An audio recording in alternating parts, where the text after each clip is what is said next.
10, 9, 8, 7, 6, 5, 4, 3, 2, 1. Let's go. Let's go, baby. Countdown. You've never seen a live action countdown like that, have you? Have you? How's the audio up in here? I'm on time. Truitt's a little late. Truitt will be here any minute now. I'm still on death's door. I can't get off. I'm on death's door and I can't get off of it. That's Big Willie Risley's here with the Ring of Morrigan. Is the Ring of Morrigan still playable? Is that a playable card? I know there's a big rules change. A lot of change going on. Archie Maggio, the Italian Wizard, is still tournament legal. Depending where you play. Depending where you play, per the rule book legal. So is the Ring. We got 5 out of 6 audio. Sean's here. Z's is always here. And always in our hearts. Rook, what's up, man? I need a third foil Avatar of Fire. Okay, well, you got 15 packs for Sean. Should be able to pull that off. Lucky number 3. It's pretty much a slam dunk. Yeah, we're doing 2 alpha boxes. See this here? Right there is a Truitt Parrish painting. You see how massive it is? Right there is a Truitt Parrish painting. That Truitt Parrish painting is bigger than that Truitt Parrish painting. And this one is going to be coming up for auction, I don't know, either tomorrow or Sunday. And it'll run till Friday, like we usually do. And then some harsh lighting going on here today. I'm a little blinded by this one. Let me make some clutch adjustments here. All right, there we go. I look only slightly more sickly, actually. I'm almost gothic looking. I thought I had almost looks pinkish purple, but I got a blue light going on back there. It's a little weird. Oh, Slow Car Committee. What's up, man? I didn't know you were a Captain Mud Donkey as well. Thanks for clearing that up. That's good to know. All right, so we got the Gadu original right there, Chimera. It's never been played before, this card. I don't know if that one's a playable card. That's a big angry monster, though. He's not messing around, and it's an amazing Gadu painting. You guys should see this one in person. It's absolutely legendary. We got the... What is that? Is that numbered? Let me see.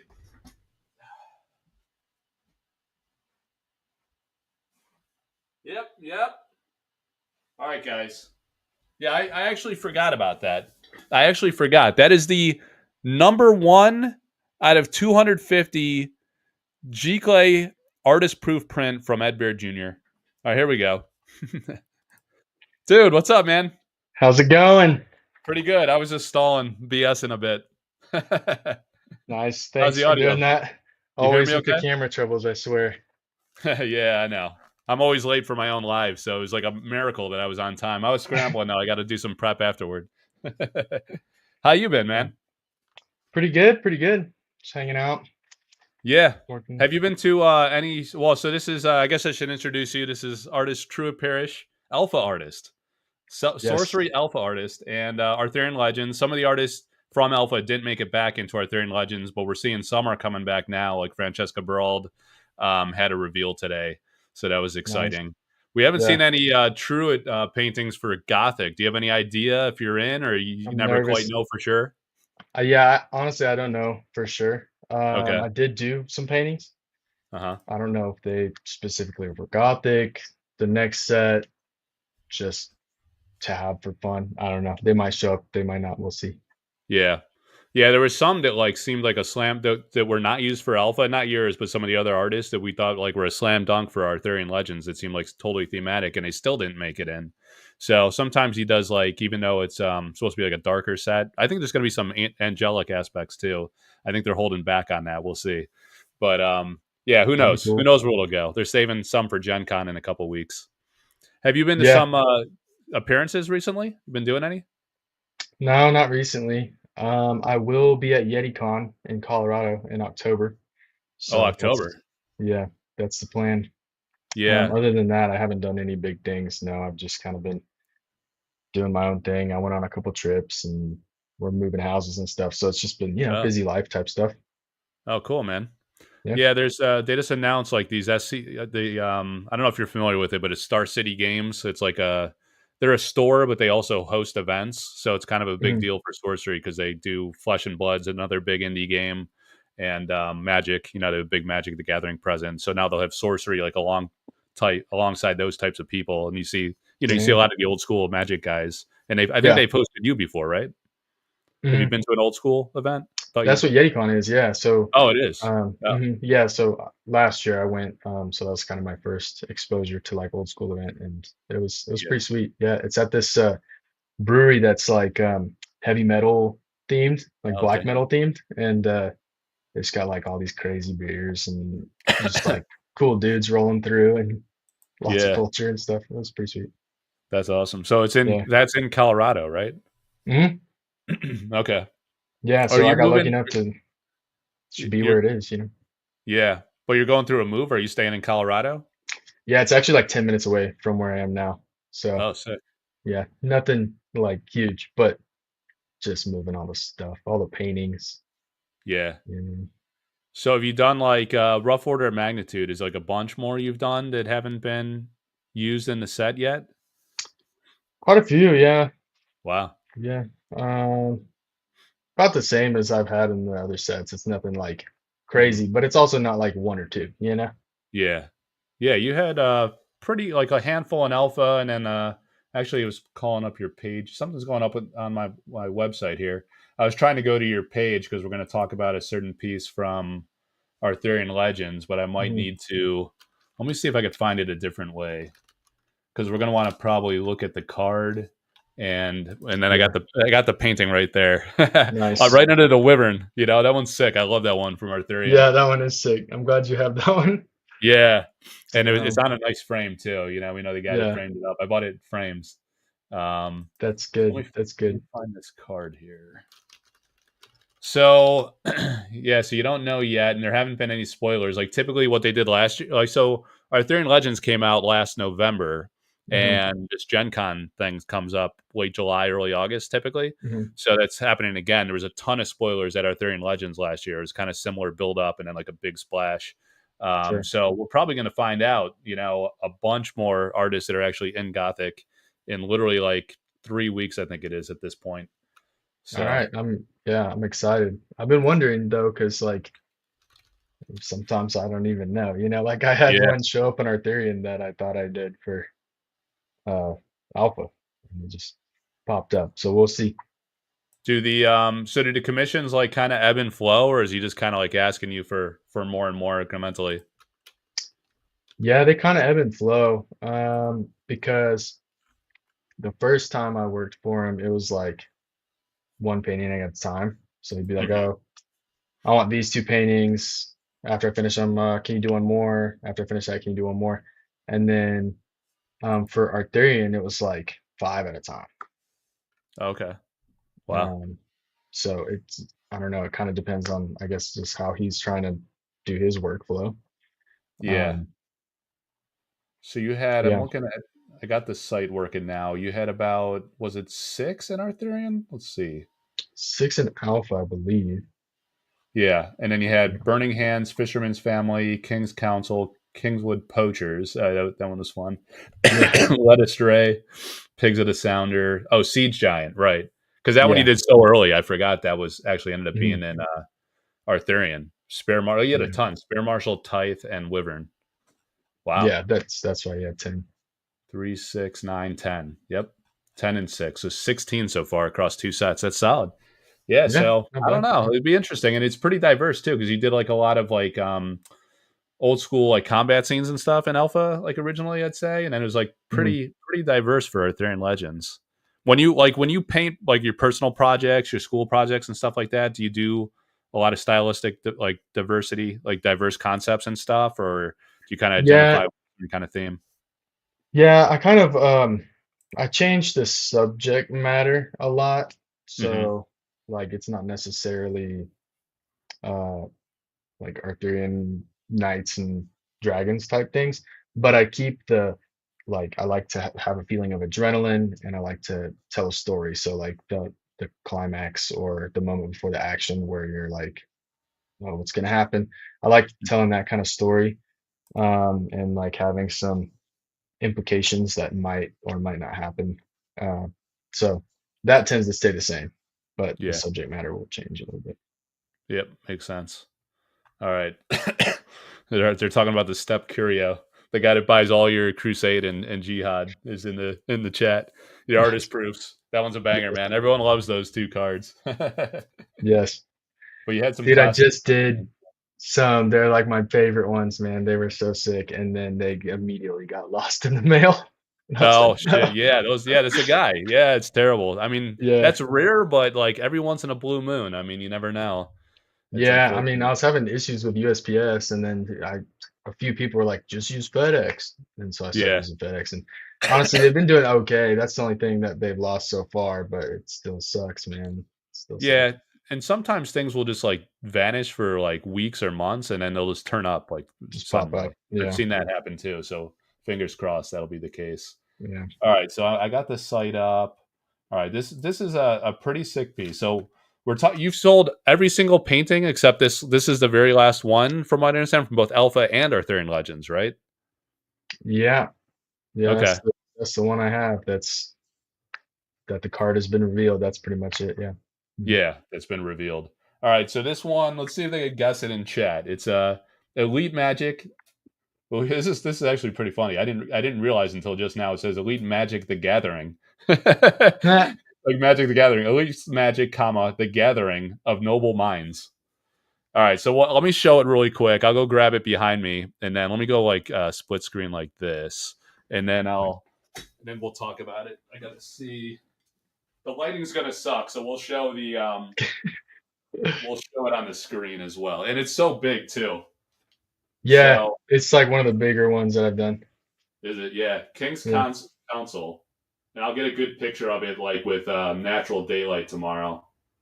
But when I saw that one, I'll. I think I'm trying to remember, and I'll do it like this now. I'm trying to remember if that. Do you remember if that came out during spoiler season, or if we didn't know about that one until like Gen Con or official release? Yeah, I think it was an official release one Yeah. because Wyvern was the first like spoil that I got sent because it was in just like a random like trailer. Okay. And then uh Toss or Siege Giant was that was at the Baltimore event. I got to reveal that one. Yeah, Um, that's right. Yeah, and we and had then seen the painting before, but it was the first time we saw the card. I mhm, think. Or and first time we've seen a painting in person. A lot of people didn't know about the pre-alpha ones that were not officially used, but we knew it was out there somehow. Well, somehow I think I found it on. I know you don't do social media a lot, so I don't know how I found it, but somehow yeah, it was out there. You there's know, a picture somewhere. Yeah, I'm sure. Yeah, I maybe it definitely was in have like a picture. the test phase, like because there were some cards that were like being Oh, used for play testing for alpha, but then they didn't make it maybe. in alpha. I think that's what it was. Right. Yeah, so there's the King's Council. I think that's a max zoom I could get on it. Let me see. For some reason, must be like a website thing. Sure. So this piece here, let's see. Yeah, it's pretty massive. So it's oh, I didn't really like notice this guy. Was he playing like a banjo or something here?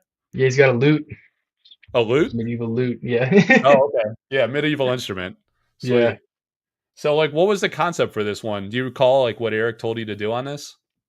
Um, that was one I had kind of been playing with this concept already when I started doing Arthurian, and I had like some of the characters in, and I was like, this is straight up just like the most Arthurian painting I've ever done. So then I Yeah. sent it to him, and he's like, okay, I'm gonna use it for something, finish it up, basically. Oh, okay. So you've been working on that, and then he found that's cool. So you were like working on this piece, and then Yeah, he found a use case for it in the set. That's awesome. basically, yeah. Yeah. So it's a pretty interesting card. It's like draw a card is always like very powerful in Hmm. games, but it's limited to unique. So it's for each unique ally. And actually, you know what? That's pretty interesting because this Dragon Lord mini set's coming out, and it's going to have like it's all uniques, you know. Hmm. So they're not going to be all unique like minions. There'll be, I think, spells and Atlas sites and things like that. But there's more uniques and more ways to like call them into battle, or there's like all these searcher collection cards and this and that. So I wonder if this will get more like useful over time with more synergies being introduced. Yeah, yeah, that's one of the ones that it's kind of interesting to kind of hear stuff about the play. That's one of the ones Yeah. I haven't heard a lot about the play. Some of them like I didn't expect. Siege Giant to be like a big thing, because he didn't use it at first, and it's kind of an early painting. It's like, I mean, it's fine. It's not my like, proudest work or whatever, but then it was super popular just because of the usefulness of the card. Yeah. And this Yep. was kind of like the opposite. I was like, giant painting, it works perfectly for Arthurian, and then like no one talked about it. Um, just in a play aspect, there's plenty of people who are like, that's a sick painting, but you know, Yeah. as far as usefulness in the game, Yeah. Yeah. Some of them like, and he's even said that for some of the alpha cards that like they'd be pretty limited use case, but as more and more cards are introduced and synergies and stuff, it like that evolves over time. There's a big rules change this week as well. That's yeah, kind of shaking things up. yeah. And one cool thing about the game is like you can just adjust your play style. Like if you don't like to play a certain way, you can change it up or develop, spend a long time developing another play style. And so all these cards might be useful to some people and not useful to others, and that's kind of Hmm. kind of cool. Yeah. Elite Magic the Gathering, the Noble Minds. That's So right. yeah, it's a 3 cost That is spell. kind of cool. Magic Yeah. Gathering. It's pretty affordable to cast with 3.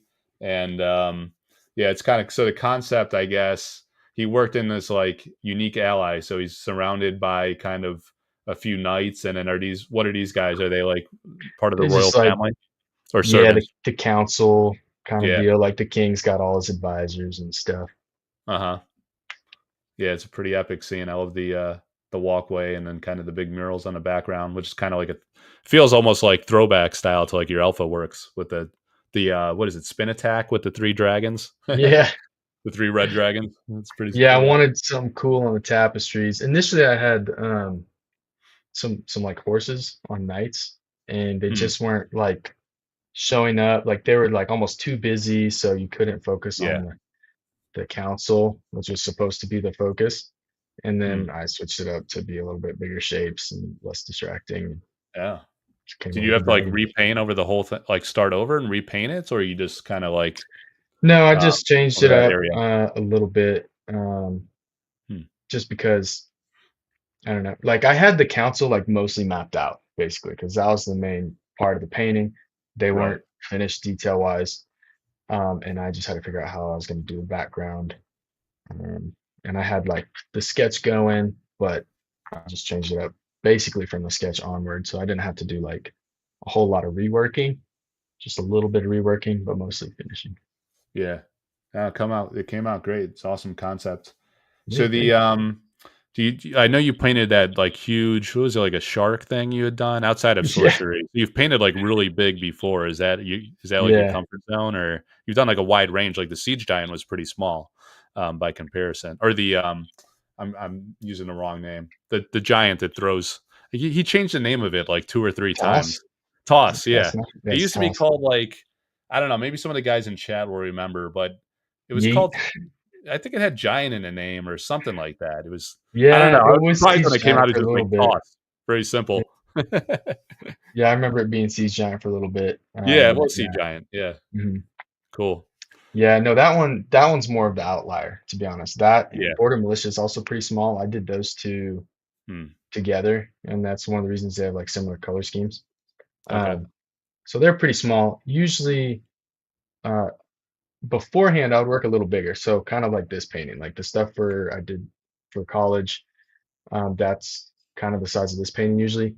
And now for the cards, I decided I wanted to do canvases that were the same ratio as the cards that were also in the realm of the size that I like to paint in. So Hmm. now I just get um, 15 by 21-inch boards, and they're the same ratio, and that's Oh, makes it a okay. lot easier. Because Yeah. like for this, like it's not any canvas you're gonna buy stock. Like I usually buy boards, but they have kind of weird, not weird, but it's not card ratio size. Uh huh. So some of it's gonna get cropped or elongated. So I it's a see. little easier to just not worry about cropping and just paint the whole thing 15 by 21. Yeah. That's pretty interesting. Yeah, I've seen like a lot of the sorcery artists use a pretty broad range. Some do as small, like the smallest I typically see is 8 by 11, 9 by 12, and then it gets a lot of 16 by 20s if you're doing more oil on canvas or anything like that. But a lot of people, Yeah. yeah, Initially, do Eric canvas was on like board. Yeah. Initially, Eric had he didn't like really state what size, but he gave me like a couple sizes and they were pretty small. And he was Okay. like, "Oh, can you do like a couple of, you know, 8.5 by 11-inch paintings?" And I was like, "Sure." And that's kind of like why those two are small. Jihad and Crusade are actually pretty small too. And then I was like, Mm. if I get bigger, it's going to be a little easier for me to like put in more detail. Yeah. Because I had never worked like really small.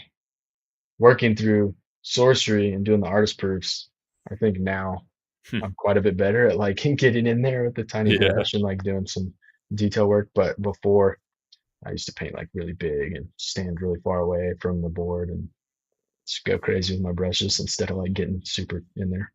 Yeah. All right. Cool, man. Anything else you want to say about this concept, or you think we covered it?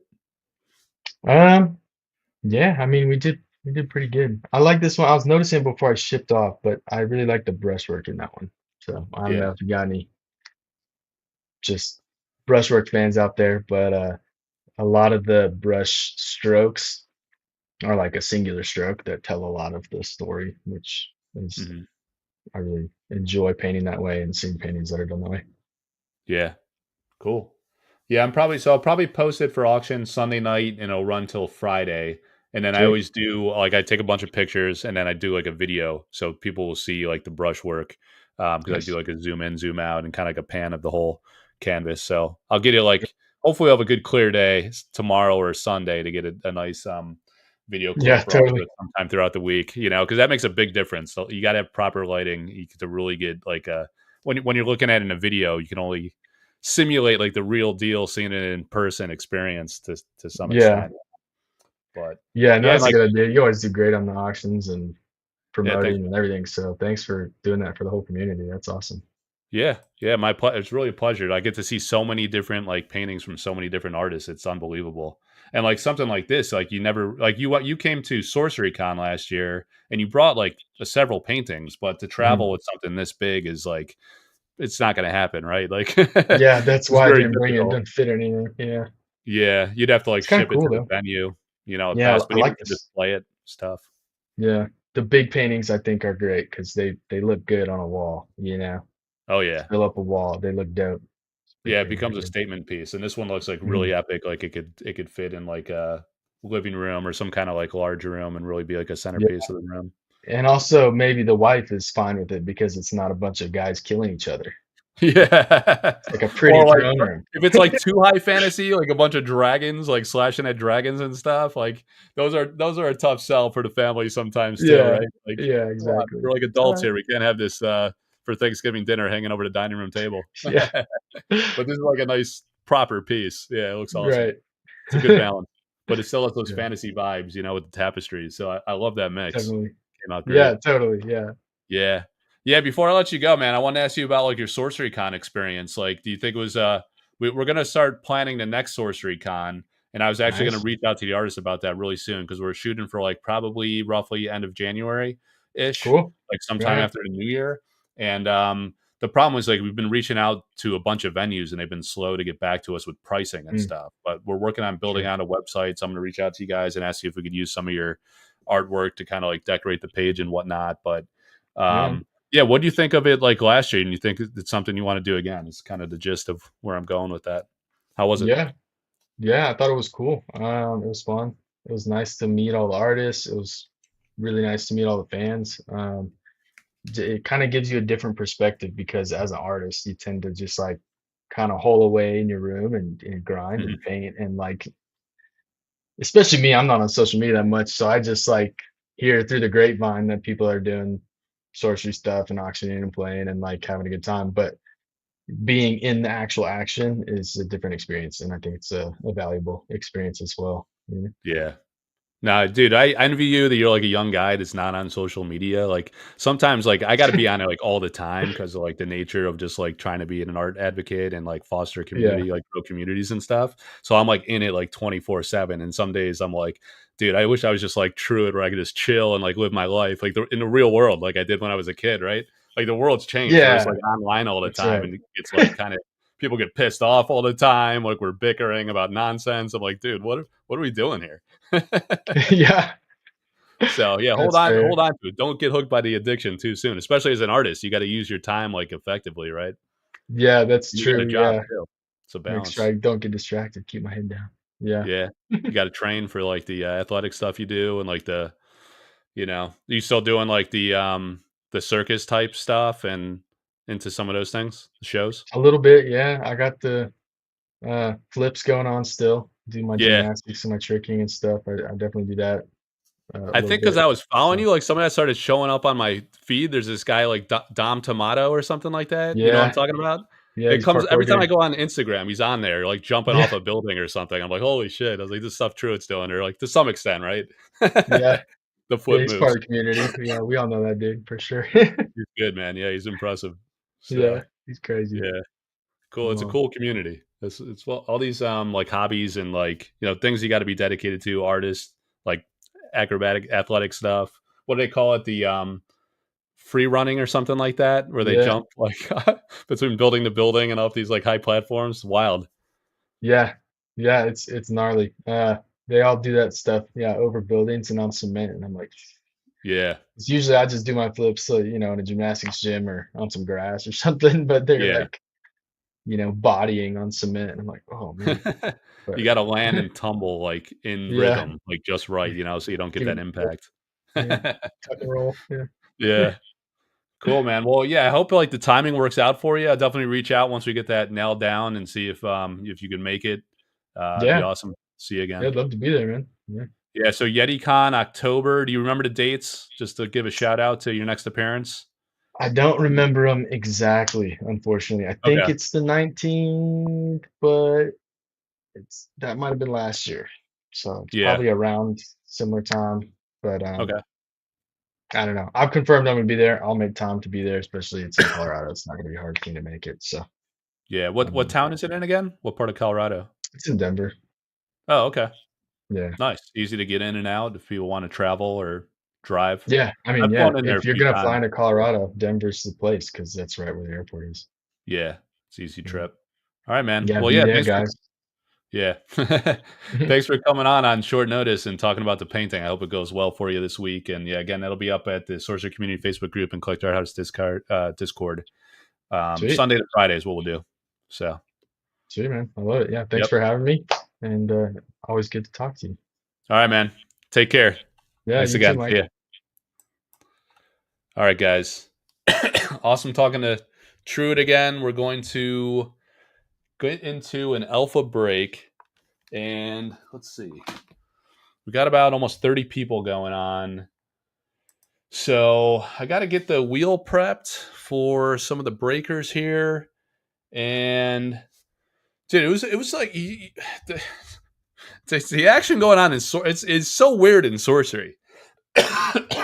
We had like 5 months of grave silence, like absolutely zero going on.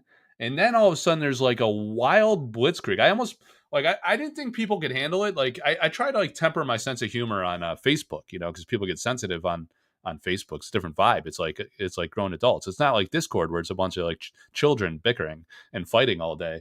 So, but I almost posted like when I woke up this morning, I was like, can Eric's Curiosa please STFU? I won't say it. I won't translate it for 1 week so I can breathe and be healthy again. Literally, because I'm like coughing my face off for the past week. Yeah, parkour is what I was looking for, Jimmy. Damn, moron. Would I call it free running? I think free running's a thing. But anyway, like I was waking up and I was like, can we just not have like a deluge, like blitzkrieg of spoilers for one day or like 1 week? Let me recover. Let me sleep a little, get my bearings again, and then we'll get into it. But it's like, boom, Dragon Lord, boom, same day Gothic, boom, same day TCG player spoiler. And I think that like was a little premature. I was talking to Ed and he was like, oh, it is a little earlier than we expected. And I was like, dude, it's big. Let's go live tonight. And he's like, all right, let's do it. So he came on live last night. That was not planned whatsoever. It was big breaking news. So I called him up and I was like, dude, let's make it happen. And he was like, absolutely. We'll do it a little different than his Saturday appearance with Sophie. So we were going to talk about just the news, right? The breaking news. And the sellout. It was really the Team Covenant sellouts, and now people are like flipping out and panicking about how they're going to get this thing. The Dragon Lord mini set. And what I found out today, guys, is so here's the deal. It's posted on Peach State Hobby now. One second, let me see. Yeah.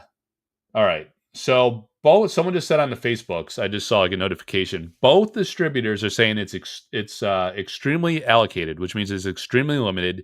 If you go to Southern Hobby, I actually posted, and this is what people are talking about. Actually, let me go back to the share screen again, guys, and I'll show you exactly what I mean. So, oh, shit, I just clicked stop share screen like an absolute boomer. All right. So what we do is do share screen. All right, so we're on the Sorcery Community Facebook group.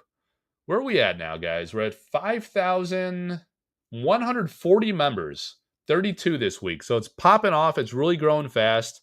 We're really going to get some fast action on after Gen Con. You know, when they make an appearance and they start showing the cards live, people get hype. Let me tell you. Now, from both distros. All right, so here's the deal. Someone posted this across the social medias. This was a link to Southern Hobby's website. I just took a screenshot, and it said that the release date is August 2nd. We knew that.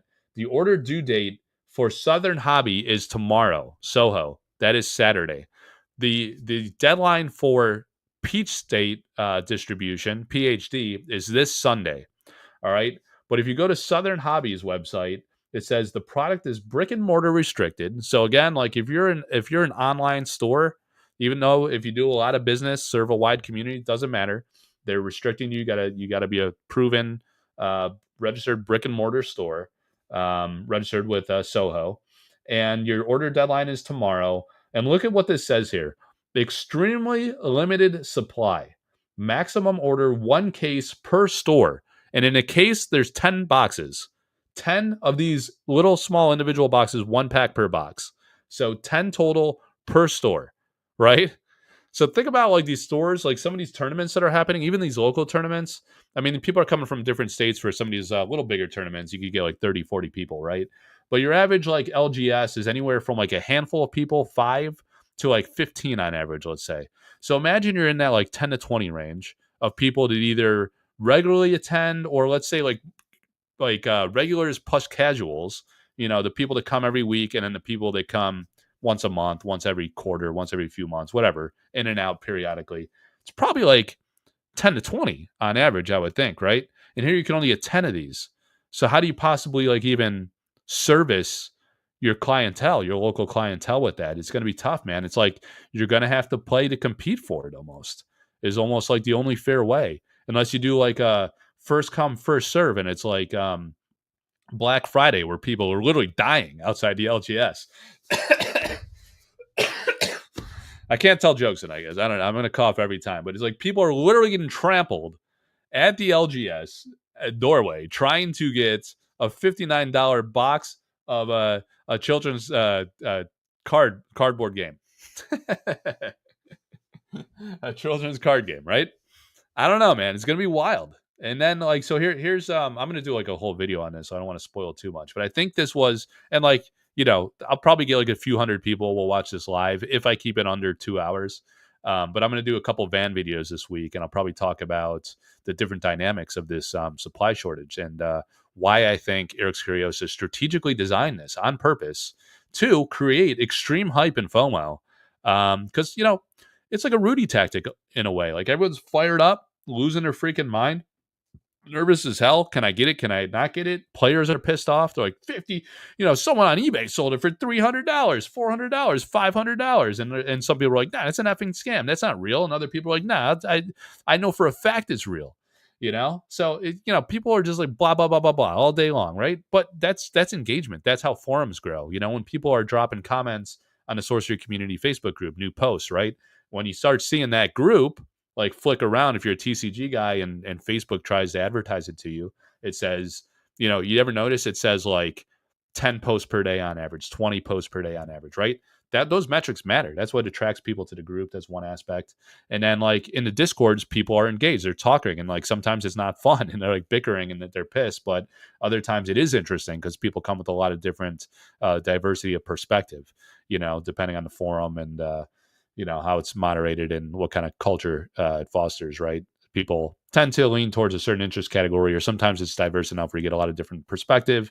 And in the community group here, you got over 5,000 people, right? So we got people all over the world. Like almost every single artist is in this group, Sorcery Contested Realm community, right? Look for the Dan Seagrave, the epic Dan Seagrave seer. There's always been the face of the group, So this group's been around for about 3 years. We have all the sorcery artists that are on Facebook, including the ones that have just been revealed, and they're active in here. Drew Tucker was up in here today, Francesca Barald, Elvira, Matthias Frisk. There was this post here where Matthias said that where was that post we were talking about with Matthias's new work? Here we go. So this new artwork, right?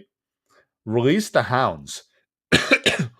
Our guy, what was his name? I gotta give him a proper shout out. Paul Takahashi. Paul Takahashi says, like, this has to be inspired by Merciful Fate, the Melissa album, right? Look at the cover, right? So Release the Hounds, Matthias Frisk. Matthias Frisk does a lot of album covers, right? Like Dan Seagrave, like Adam Burke, some of the greats that have done album covers and that are in sorcery. So, Matthias likes this kind of music. He likes heavy music. He likes like older music of this genre. Merciful Fate's been around for a while, right? So there's the cover, and he was like, "Was it in here? It was like buried in another thread." So I created a separate post so people could actually. I want to give a shout out to Paul, and Paul's an artist himself too. He said, actually, let me give a shout out to Paul here. So in the group, Paul's like, "Yeah, I'm actually an artist myself." So he says, "Here's probably the most sorcery friendly I made." Back in 2013 itself, a nod to William Blake. So tribute. Look at this awesome artwork by Paul, man. That's sick. I might have to hit up Paul. But Paul, you gotta do some art sorcery art, man. Look at this. That's pretty sick, dude. That's on point. I would like that on a card as like an altar or something. But anyway, like there's the Merciful Fate album. There's the painting by Release the Hounds, and Matthias was like, "Yep, absolutely inspired by that album." So these are the kinds of things, guys, that I'm like really into. If you go to the collectorarthouse.com website now, this is where we were showing the Truitt cards. So I got a page for like every. Let me get my zoom back in out of whack. So if you go to like sorcery cards, I got a page for every single artist, right? I don't know if that's coming across clearly or not, but you click on Truitt Parrish. Over here, it's alphabetical, and you get like every single Truitt Parrish card. This is like an art-centric, like art-designed site, right? So if you want to learn about the artists, you could come here. You could see their full art gallery, full art paintings. Look how incredible this. I always said, like, for the past 3 years since I created this website, this is the greatest page on the internet. It's not about me. It's not me like being like an egomaniac, getting all braggy. It's like the artwork is incredible, right? In the way it's laid out. You just keep scrolling and scrolling and scrolling. It's all organized by artists. Like almost all the alpha paintings and full art imagery is here. So what we see on the back of the cards. And once the cards started coming out, people that are new to the game and seeing the text box covering some of the Easter eggs, of what you see under the play mechanic box, they were discovering for the first time on this full art page. And there's still artworks that haven't been used, like this one from Doug Kovacs, right? This was one of the counter spells, exceptional counter spell. I have it labeled there. Still not used. We saw one by Margaret Organ Keene that was repurposed as the Dispel promo, but you got some of those. I actually need to move that to the unused art page. I have an unconfirmed page. So these are like paintings that were commissioned for sorcery or were on a playtest card before alpha, which are not officially in the game yet. So actually I have it here as well. I got to take it off the alpha page since it ended up not being an alpha. There's the Dispel painting by Margaret. So we knew about this painting for a long time, and we finally got the reveal that that's actually a promo card now. This one's interesting. It was actually called Edge of the World by Marta Molina. And of course, they went with the Adam Burke version. There's some rivers that Marta did that were not used. The Matt Thames rivers were used. There's this Vesuvius. I auctioned a spellcraft card of this. The only one we know to exist, the only one that's ever been discovered, and it was on a card, like a playtest spellcraft card. So that was really incredible. I should have, in hindsight, I should have just bought that and kept it. But sometimes I'm a Mama Luke of the year. What can I say? So we got that. We got the Arthurian Legends, all the like a bunch of the Arthurian Legends paintings. I have some work to do on here to keep building this out, but really amazing. Where was I going with this? So yeah, the behind the art articles are kind of like that discovery with Matthias Frisk, right? So like in these on these different pages, I do a whole article write up, and the company started doing this too, where they kind of like do a similar process. They talk to the artist, they get some quotes from the artist, they show the sketch process, the final painting. So I collaborate with many of the artists of sorcery, and you see I have a massive page of behind the art articles that I've been building for the past 3-4 years. So all of these, like you go on this page, you click on the card image, and it launches a page that has the behind the art article. This was Tony Sudlow's King of the Realm, which was inspired by his hero Rembrandt. He talks about going to see Rembrandt in Florence, and he literally cried in front of his painting. He was like, I was talking to him on the phone one time, and he was like, Mike, he's like, no, I was like bawling my face off. He was like, I was like extremely emotional, like seeing his painting. And Tony's got like a very interesting story. His father passed away when he was like fairly young, so he never got to see. This is Tony I'm talking about, not Rembrandt. His father never got to see what a great success he was with magic and now with sorcery. So it's kind of sad for him reflecting back, but he went to the museum. He was like super inspired by this artwork, and he ended up like Rembrandt was famous for painting himself, like a young Rembrandt and older. Excuse me, guys. I'm sorry. So now you have he was inspired by the Rembrandt piece, and he painted himself. This is King Tony Sudlow as the King of the Realm. So a bunch of articles like that with a bunch of history and context.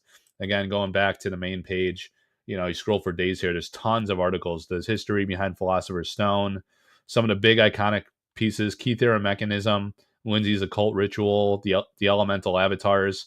This was a great one I was really proud of because this was a big deal at Kickstarter for the top backers. Learning about the original paintings that we got, Mortal Throne. Some of these I ended up auctioning or owning the painting. I sold the Immortal Throne, the Spear of Destiny. I actually did I sell that one? I think someone bought that from Andrea Modesti, and then I ended up buying that from the guy. That one in Highland Falconer I own. Amazing pieces. Um, yeah, I must have sold like over 100 sorcery paintings at this point. It's really awesome. These are the and I got to see like almost all of these. Like I've definitely seen like over 100 pieces in person, maybe well over 100, which is like some of the thrill of being able to do this and work with these great talents. This is a fun page too, the artist bios. So you go here, you find an artist interview. I've interviewed like a ton of these artists. It's on this interviews and articles page. So you find the artist, you find their social media if you want to get in contact with them or look at their portfolio of work. You got a link right there. If there's a button for artist interview, you click the button. It takes you to the interviews page. You find the Andrea Modesti interview. So, I interviewed Andrea, McCall, Drew Tucker, Melissa Benson I hadn't done yet. I'm surprised I didn't do Francesca Brault. I forgot about that. I've had like almost all the artists on my channel one way or another too, through live events or interviews. Menges, he's been on several times. We did a written interview. Pompetti, Seagrave, we got to come to Sorcery Con. Anyway, man, I'm getting too excited. I'm going on a wild tangent. But I saw Jimmy asking, I don't know if you're talking about me. Obviously, I saw the Return King. Oh my god, I can't even breathe, guys. I'm so sick. I'm literally sick. But yeah, I posted the Return King. Dude, look at all the posts just from today in the community group.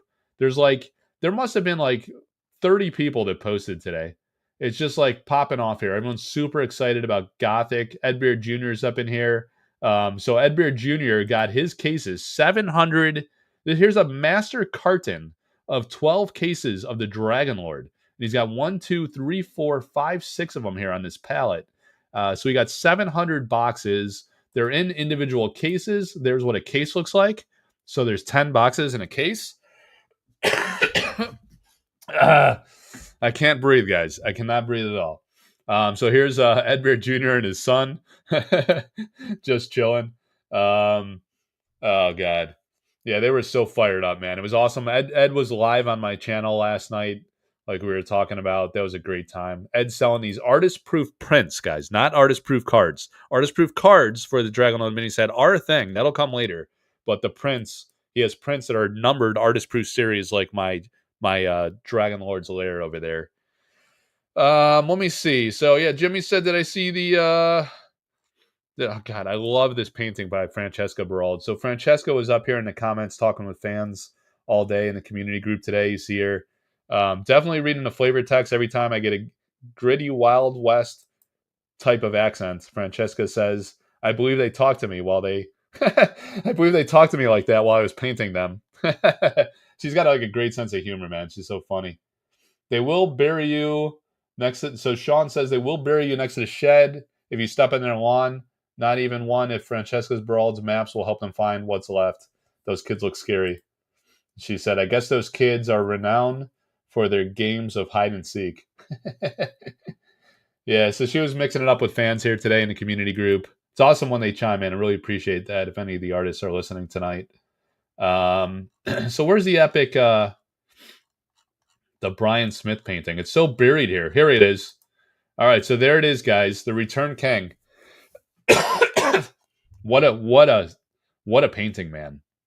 Brian Smith's wild. 89 people reacted to this thing with an emoji and a bunch of comments here. The take my money emoji always lands with a new reveal.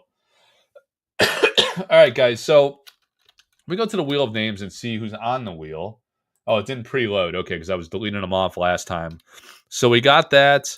We're going to do a Patreon giveaway like we always do. And let me see how many patrons we have. So in the paid tier Patreon, we have 140 paid tier Patreon members. And then we had a new sign up. So I want to add him here too. Paul Cho. All right, so 141 in the paid tier Patreon. I think the Patreon with the free tier, which joining the Collector Arthouse free tier Patreon is also beneficial because I use it as an email distribution list. So if I want to give like a broader community a heads up that a certain painting's coming, or that I'm going to have like a playmat sale, or like I coordinate my playmat sales in collaboration with the artist through the Patreon. So you just got to be a free tier member, and then you can react to my public posts and say, hey, I want to order the Keith Era Mechanism painting or playmat, the Bower of Bliss, the Philo Stone. We got them in single player and 2-player. And guys, the print of those. So I had one massive print of those done, or like it was almost like 300 of them, right? And the color values did not match closely enough the samples that they sent me. So I complained about this, and they actually look like pretty good, honestly. But they look different, and I really like the samples. So I got to deliver on the product that I advertised. I was like, I need to get a reprint of this whole freaking thing. And I'm like, okay, this is right before the tariff drama. Trump was going buck wild, like taxing everybody with slapping these tariffs on people. So there was like some delays, like sourcing. The 2-player playmats need to be custom cut to the 2-player size. So that was an issue. It took them time to source the materials. They ran out. They only had the single player. So they Jeff Tilley says, click the wheel. I will in a minute, buddy. So they did that. I finally am getting a reprint delivered this week. I might have it like first half of this week, hopefully, maybe by Wednesday. And then I'm going to start like packing, shipping. Because I want people to have these for Gen Con. And then you could take your Philo Stone, Keith Era Mechanism, Bower of Bliss playmats to Gen Con. Please do, so you could showcase Severin's art at the event and play it in the tournament. It'd be awesome. Or casual play or whatever you're doing at Gen Con. And support Jeff Menges and Ed Bear Jr. too if they're selling playmats. I know Ed's going to have the Dragon Lord's Lair playmat. I'm sure Jeff will have some playmats as well. He always does. But bring your playmats to showcase Severin's work. That'd be cool. And I'm going to fulfill all the pre-orders first. And I want to thank you guys all again for your great patience. I need to mute when I cough. All right, so I'm going to do less talking during the break, I think. But I'm going to fill the pre-orders, and then I'm going to open up another order. I'll have a lot of left over. So a new order. Join the Collector Arthouse Patreon. You'll be able to get those.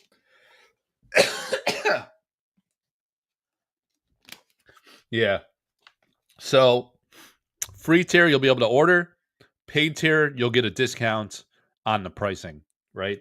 It won't be as good as the pre-order pricing because like these guys waited a long time.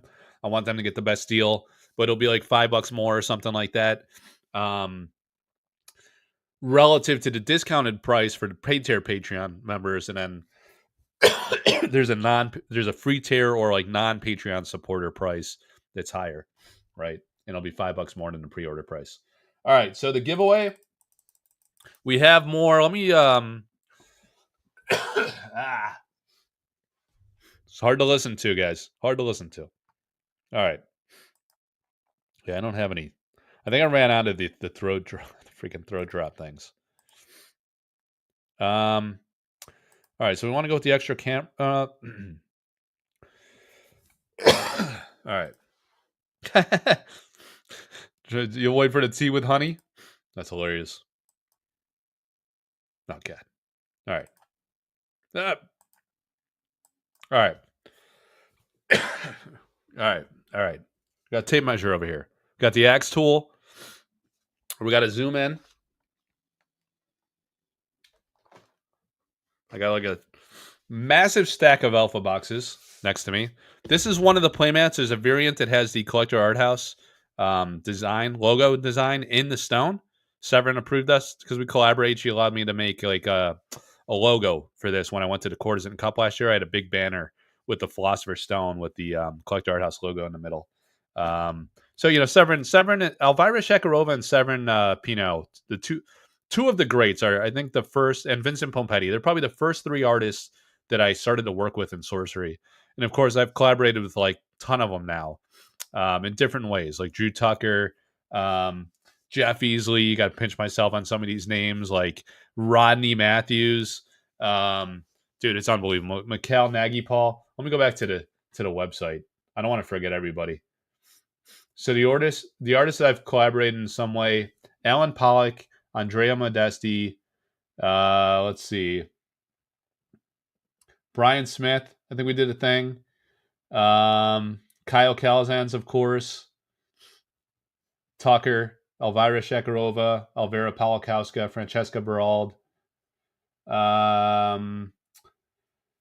Let's see. Going down the next column, Jeff Easley, Jussie Pilkis, Lindsay Crummett, Liz Danforth. We sold her Sleeping Beauty painting. Sleeping Giantess. Did they end up changing the name to? Sleeping Giantess. Marta Molina. We worked together a lot. She's awesome.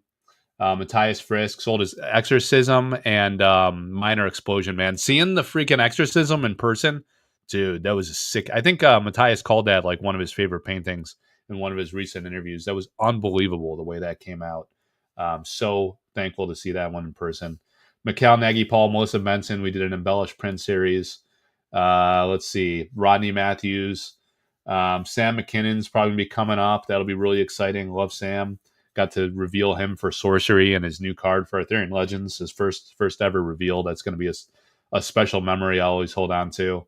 Severin Pino, Tony Sudlow, Truitt Parrish, Vasily Ermolayev was one of the recent ones, and Vincent Pompetti. So pretty amazing. Yeah. It's one of the things of the Patreon too. Sometimes there's special collaborations, embellished prints, special artistic collaborations we do. They're a lot of fun for everybody. So I have these Brom binders, right? Someone won one last week. I have a few more to go. So these are the amazing, like old school, early 2000s Brom binder. They're like truly old school, right? You want to put like, I don't know if they'll, like I said last time, I don't know if they'll work with a penny. I still haven't even like bothered to try it. They're top loader or top loading instead of side loading. And they're like thin, it's like a thin binder. So it'd be a fun like trade binder or something cool to carry around the shows and stuff. So we're going to give away another one of these right now. 141 paid tier Patreon members. Pyle won one last week, and he was in on the break, so that was pretty cool. Oh, hang on. Oh, Garrison. It's Garrison. Yeah, man. I haven't seen Garrison around anymore. He used to be in my Discord all the time, but I don't know. I think he got fed up with like when those wars were going on over like beta reprints and Oh, maybe I don't know if was he around for Archimaggio, and like every now and then there's like a war that's waged. Like what beta? Like Arthurian Legends? There's like a warehouse full of Arthurian Legends? That's nonsense. And other people are like, there definitely is. And people are like fighting back and forth and arguing. It's funny. But yeah, Garrison, man.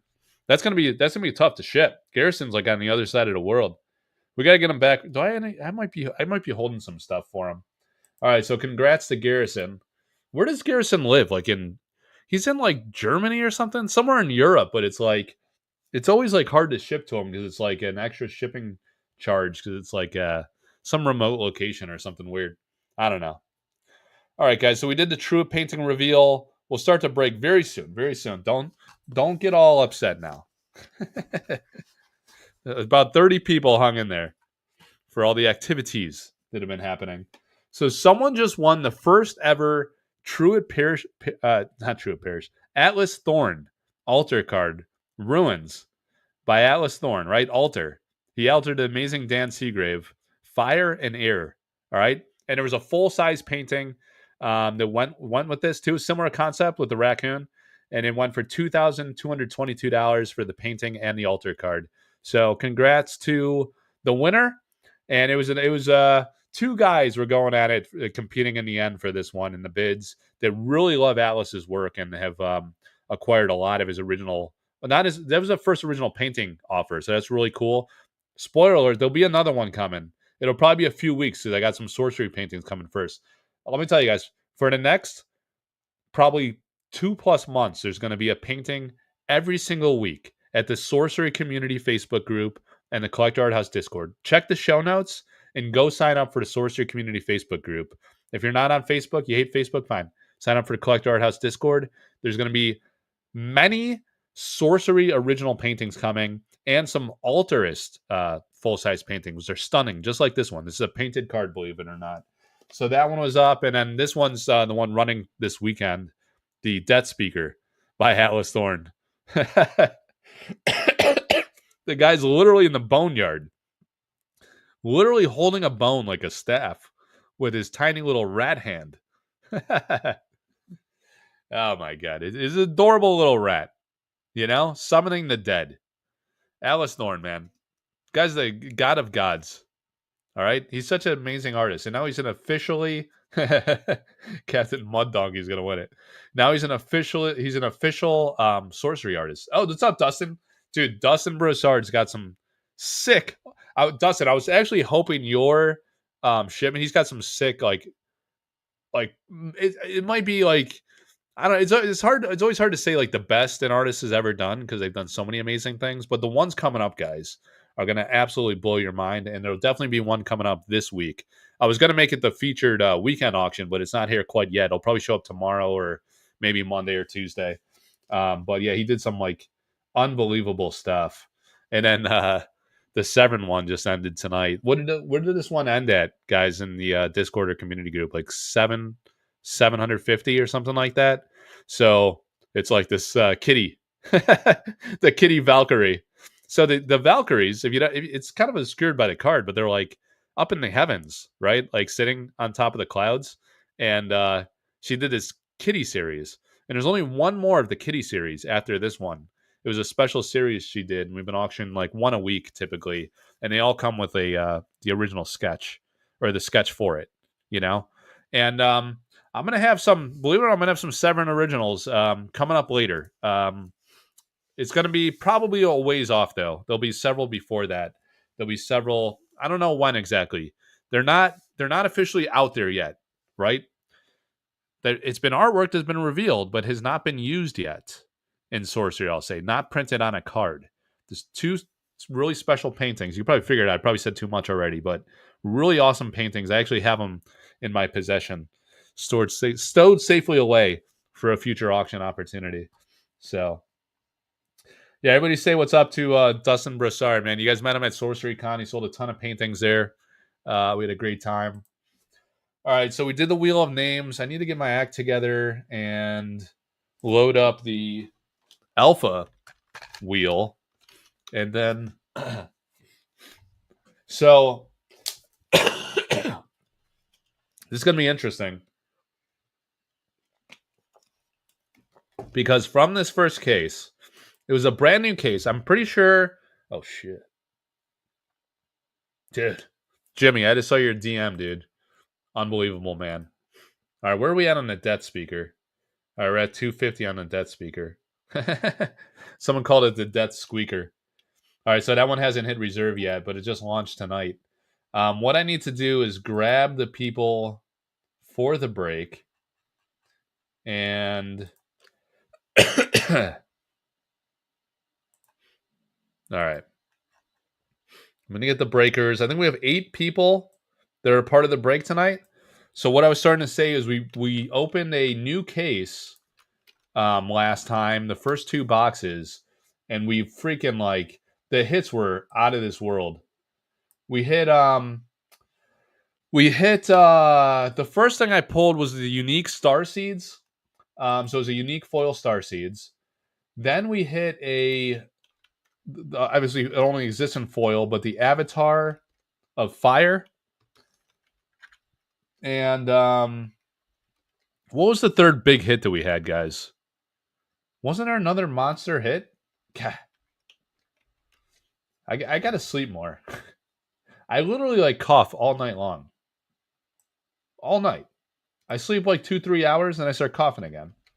And then I'm up for like 30-40 minutes. I get on the phone, check the Discord. check like I got like 100 notifications on the Sorcery community group because everyone's on there posting and chatting it up, talking about the new releases, the new rule changes, the gameplay impacts of a lot of players did gameplay videos that are pretty interesting about how things are shaken up, and then they're in the Sorcery community group talking about it back and forth and like which cards are impacted and which ones got buffed, which ones got nerfed. So it's pretty interesting. All right, what was the third? Oh, Mirror Realm. Holy, how do I forget that? Yeah, Lookout Tower, dude, that was sick. I pulled a foil Mirror Realm last week. Unique Mirror Realm. Let me show you guys here something here. I said an hour in we'd start breaking. I lied to everybody. I lied to 33 people. I apologize. But you go to this Sorcery community group, dude. So one thing I was talking with Eric, ARIC, is on this the sample card gallery. So I do have yeah, thanks, William. I do have allergy problems compounded by actually being sick as well. I had kind of an air thing going on, and then I've had this cough. I don't know. Maybe it is allergies. I'm getting medical tips up in here. Yeah, my AC doesn't work, man. It blows out like twice a year, but I just paid 12 grand for a new upstairs unit, so should be fine. I just spent 5 figures on a few alpha cases too. Just spraying money all over spraying money on everybody. It's brutal. But so look, I was auctioning all these sample cards before the game came out, and I started this archive. What I'm going to work on with Eric is we're going to do like a master compilation. We're going to try to do this, man. There's a lot of freaking cards. Try to get images of all of the sample cards that exist, so you guys can go reference it for authenticity, or if you're shopping these online or an auction comes up or whatever the case may be. I already have like a pretty good collection here. This collector's corner is I'm pretty proud of this collector's corner. I got to say, there's a lot of great information here. The alpha data set. So here's the pop numbers. This is why I was going here to begin with. The Mirror Realm. If you go across the column, foils per card, copies per card. 248 foil unique Mirror Realms in the world. 248. We've pulled 2 alpha foil alpha stones on the channel.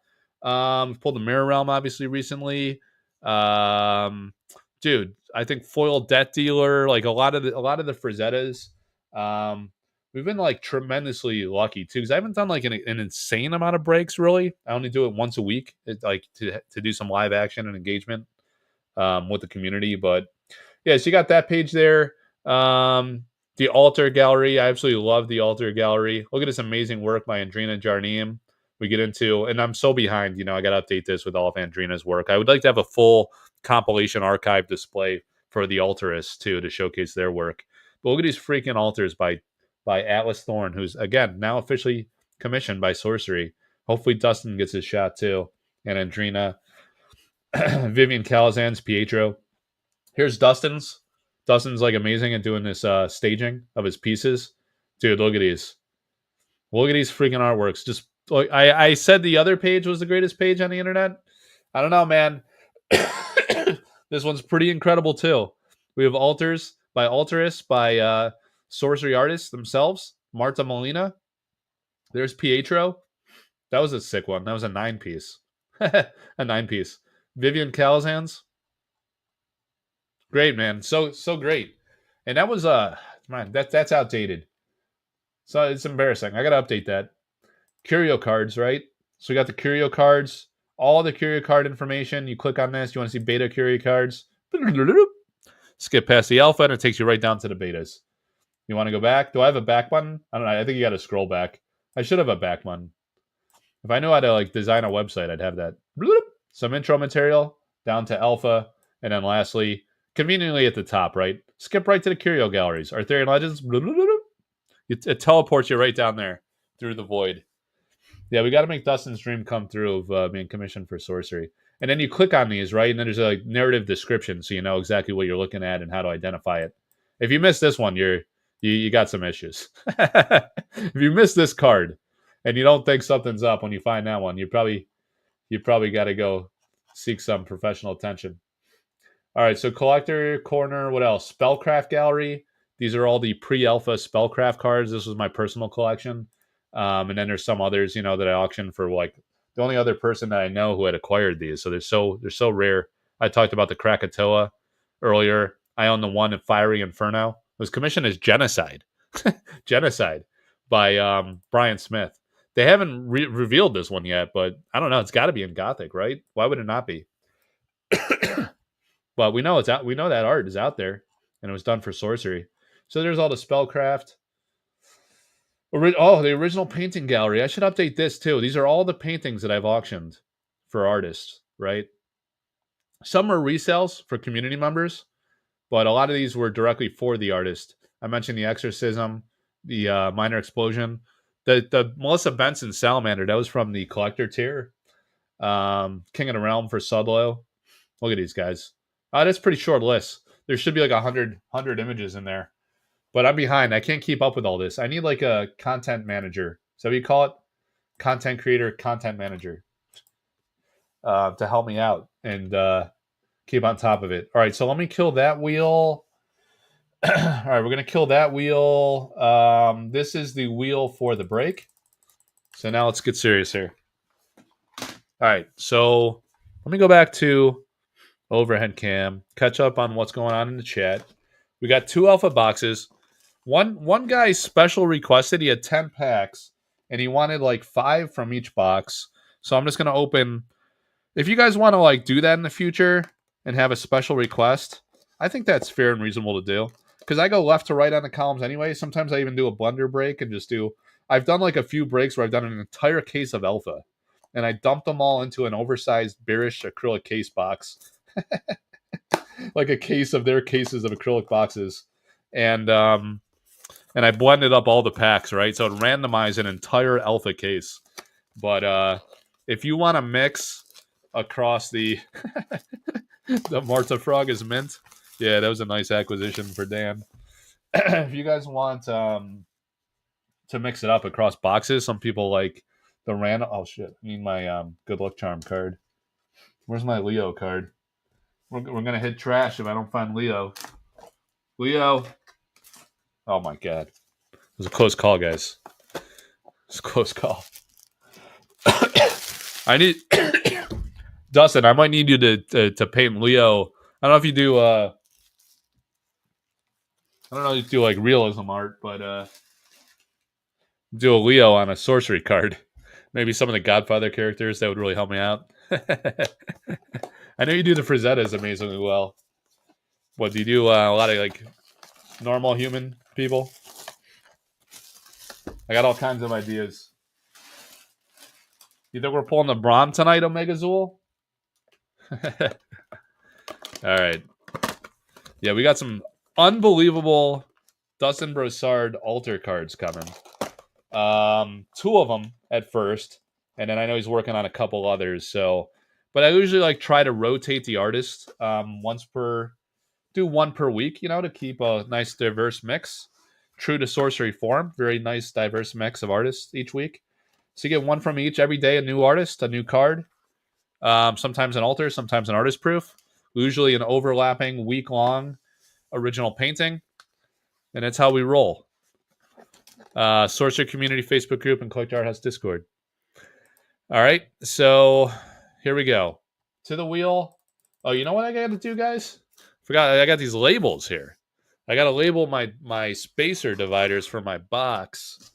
And so Duncanos is not in on this one. I just shipped to him. Sometimes guys come back week after week. And Ghost Pants hit the... Did he hit the Mirror Realm last week? I think he did. Pyle is not in on this one. Maybe it sold out before he got a chance. When I listed it, you guys must have known there was going to be a big spike in prices, didn't you? Because like the freaking...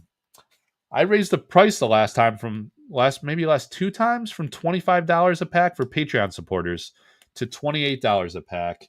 And last week it sold out like in an hour or two. 2 boxes. Super fast. I think it was a couple hours. It was like the Team Covenant sale. But now boxes are like $1,000 a pop. So like even at anything under $30, I'd be losing money on the break, which is kind of dumb. I got to at least break even or something or close. I don't mind discounting for Patreon supporters, but they buy out the break like almost every time before I could even open up to the public. So I got to like find like a balance where I could give back to Patreon supporters close to market value without also getting hosed and losing money. All right, so Jeff Toohey. Oh yeah, I didn't do one for Jeff Toohey because he did 10 last time, so I'm recycling his divider. We got Clockwork Games. No shit. Tom Hardy has a tattoo which reads "Leo knows all." Is it about Leonardo DiCaprio? Oh shit, I did. That's it. I did that one upside down. All right, we're gonna have to go with it. It's Tom Hardy. What a stud. Oh, you're working on some realistic Lord of the Rings card alters? Awesome, dude. All right, well, you can do it all. Should have known. TCG players at $12.89 a box for alpha? My God. People are people gonna be mad when I raise the price for breaks? I mean, how could I not? Because I'm gonna run out of my supply and then have to pay more and more to keep the dream alive and continue the fun.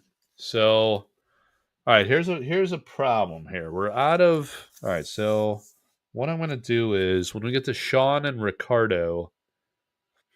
Where do I have Ricardo in the box? All right, when I get to Sean and Ricardo, I will consolidate. All right, we're good. We're good. We got that. We got a brick of... Dude, top loaders are getting like kind of expensive. Did they get more expensive? Good thing I ordered like a lot of them, but we've been like ripping through a ton of them because we've been hitting a ton of grails. Yeah, prices are going up with these tariffs and stuff. All right, so we got those. We're gonna need pennies and top loaders for the hits, and then you guys know how I ship very carefully, so everything's plenty secured in transit. And we're on to our first spin, an hour and 13 minutes in. We try to do this in under 2 hours, these shows. All right, so Ricardo, we were just talking about that.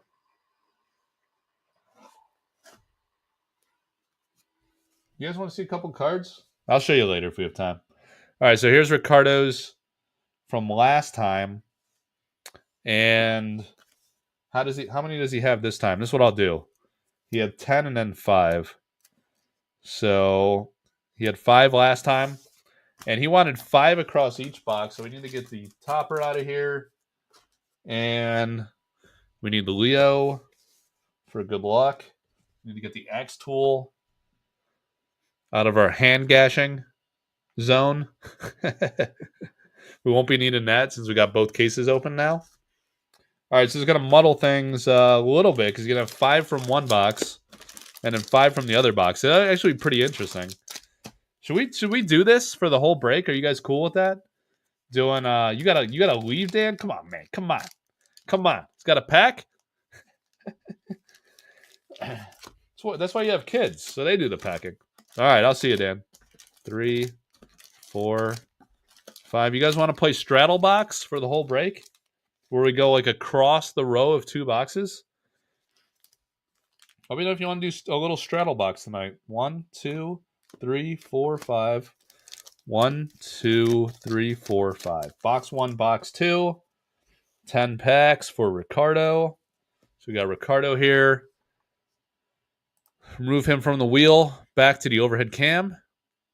And bam. All right, so let's get some of the lighting fixed so we don't have too much glare. Maybe that'll... Let me try this. Maybe that'll actually be better. We'll see. I'm going to break these lights. All right. What are you... Oh, you're doing Dan's departure? Yeah, it's dedicated to Leo DeCap for helping him during his earlier years. Forget if he had it around the time they filmed Inception. Yeah. Yeah, Tom Hardy is like an interesting dude, man. He's like a troubled guy or something. Or oh, sorry. So unique. All right, so we hit a unique, and then we got a foil right out of the gate. All right, so I got to figure out. We got too much box action around here. Got to get a little more organized. So Leo can't have that glare on him though. That's bothering. Oh, God, everything's gone. All right. I smashed the the overhead cam. All right, we got some tilt. Oh, there we go. He's back. All right, guys. We hit a foil. All right, I got to get him out of the... All right, there. That's how we're going to have to do it. All right, we'll get Ricardo up there. All right, now we're good. Everything's under control. As long as we can see the cards and see the Leo. Yeah, the Revenant, Inception and Revenant. Those were 2 classics. I love Leo. I can not love Leo. Can we see the foils? We're going to have some glare at the upper end of the camera range. So let me do this. Creep that up there. And then get a good look at the foils like this. All right. We could shift the mat too. So I got a single player mat going right now. All right. All right, we're getting it together. Put the packs off to the side. Logo Leo cards. Burning the set down is not recommended to help the allergies. All right, man. Yeah, have a good one, Dustin. I can't wait till your stuff comes in, man. If it comes in tomorrow, we're gonna kick off the week with you. Otherwise, we'll push it to like midweek or something. As soon as we can. Have a great night. Thanks for tuning in. Appreciate that, by the way.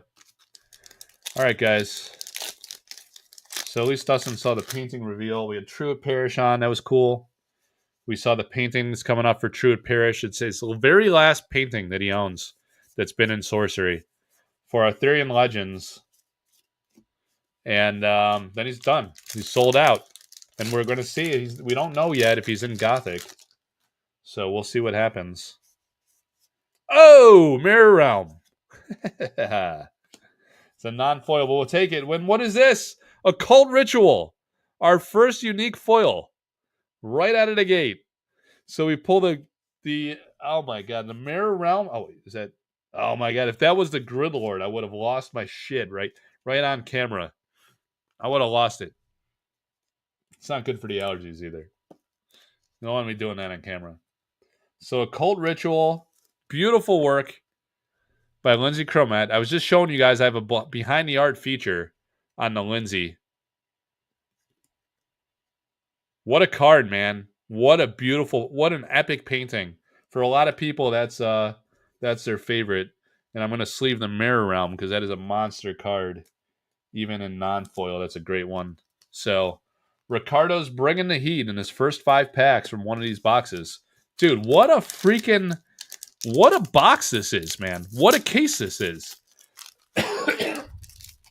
What a freaking case. Fab Rock Dude, Fabrock, are you do you own Millennium Games, Fabrock? Or is that just a figment of I love this one by you remember I designed this card, guys. I influenced Eric on this card. Don't let him tell you otherwise. Ask him about how Mike influenced that card. He'll probably be like, Mike, that guy's a jerk off. I'm not talking about it. I don't talking to that guy. Nah, I don't know. I think Eric thinks I'm all right. I don't know, man. I think I'm a Mama Luke. All right. Oh wait. Oh, that's your LGS. Okay. Yeah. Um. Is that the store that used to be Crazy Igor's in Rochester? I grew up in Pittsford, New York. Oh, the core. The right to the core of me, Baxter. Right to the core. Beautiful. Oh, dude, that's Crazy Igor's? Holy shit. What a world. I probably rolled up to that store as a kid, buying magic packs, saying, like, look at these assholes at Crazy Igor's trying to sell me antiquities for $10. And the Dark, $5 a pack. Antiquities, $12. These bastards. I'm not paying those crazy prices. I'm in elementary school. Flaming Sword. My allowance money only goes so far. Give me those revised packs. Take the revised. Dime a dozen. Unlimited, $15? Get out of here with that nonsense. The old school days indeed, my friend. All right, so freaking Ricardo, man. Absolutely killing it. Ted's basement is in the house. Ted rises to the top. What's up, dude? Thanks for congratulating me on hitting the 2,000 subscribers milestone on YouTube. We hit 5,000 on Facebook recently in the community group. 1,500 in the Discord. 0 on my website. It's not trackable on the website. I don't know. It gets a lot of views, man. Daily views. I think people look up my Curio page pretty fiendishly because it's the best reference for Curio cards. It has all the Curio cards and all the descriptions, and you don't have to go on social media to find it. People love that. So, Ted, we just hit an occult ritual, a non-foil mirror realm, a non-foil core. We just got started with the first 10 packs, and we're doing like a back or a 2 alpha box spreader. We're calling it. So we're going across the packs, 3 rows, and we're mixing up two boxes. I mean, all right. So we got an ordinary, exceptional, and the unique, and 2 banger non-foil or 2 banger non-foils. All right. Solid for Ricardo. Back to the wheel. All right, man. Here we go. Yeah, it was a grind to get there, Ted. A lot of work, but a lot of fun. Especially working with the great artists of sorcery. Absolute honor, man. I told you, like when I like had a phone call with Rodney Matthews, it was like the greatest moment of my life. I was like, I just talked to Rodney Matthews and his wife, and he cared to talk to schlub like me, and he wanted to work with me. I was like, this guy's not going to work with an agent, like some other agent or something, to sell his artist proofs. But he was like very happy to work with me, man. He's like an amazing guy, and his auctions did amazingly well, as you would expect. Airbrush. He airbrushed the backgrounds. So Tui, 5 and 5 again, 10. And dude, freaking Rodney Matthews, man, he's a legend. He just turned 80 years old. We celebrated it in the Facebook community group. Oh, a mix, dude. We hit a core and a mix already. We're on pack 11. Let me know if I miss a curio. All right, Jeff Tui, we'll get him out of there. We got Leo's always here for good luck charm, and he delivers, man. Leo has been delivering. No one can say otherwise. No one would dare say. All right, let me move this boxes back so we can see the cards. No one would say, oh God, so much glare. So much glare. This was the problem, right? I had to move this back. This is what we got to do. Got to do that, and then you get the. I get too much glare off the top. My lighting's jacked, guys. My lighting setup's not it. It's not it. Hopefully my LGS Millennium Games gets an allocation of Dragon Lord so I can get a taste. We're all just trying to get a taste, man. I know, it's scary. It's scary out there. I was pissed because, like, you know, I got a freaking real life adult job, you know? I'm in meetings all day being an adult, and I get out hours later, and I find out that hours ago, the Team Covenant sale is sold out. I was like, dude, I didn't even know it was freaking going on sale today. It's like Ticketmaster again. I made a joke in the Facebook community group that it was like, not, like going on Ticketmaster in the 1990s, early 2000s, and trying to buy a Metallica ticket. It's like you're first or you're dead. You're first or you're dead. And that's what happened here with this Team Covenant. So I'm going to have a van video this week talking about what I think. Like what I think, we know what Ed Bear Jr. got. I'm going to talk about what I think Team Covenant got. I'm going to talk about what I think Browse. That's a card right there. I'm going to talk about what I think I'll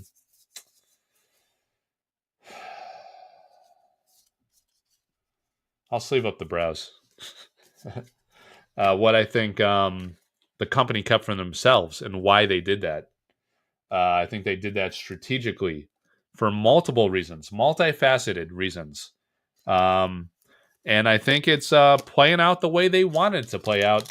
I think they're getting exactly what they wanted. And people are pissed. They're polarized. They're at each other's throats. And that is great free publicity. It's not the best publicity, in my opinion. I don't like when Rudy pulls those shenanigans. It's kind of, I mean, whatever. It's good for his business. And people are going to rage on the internet anyway. So I guess it's all right. But I don't know, man. Some people say, like, you can't have this dynamic early in the game. It's going to turn people off. That's true. We'll turn some people off. But it's also going to create a lot of awareness, like what's going on with this sorcery game.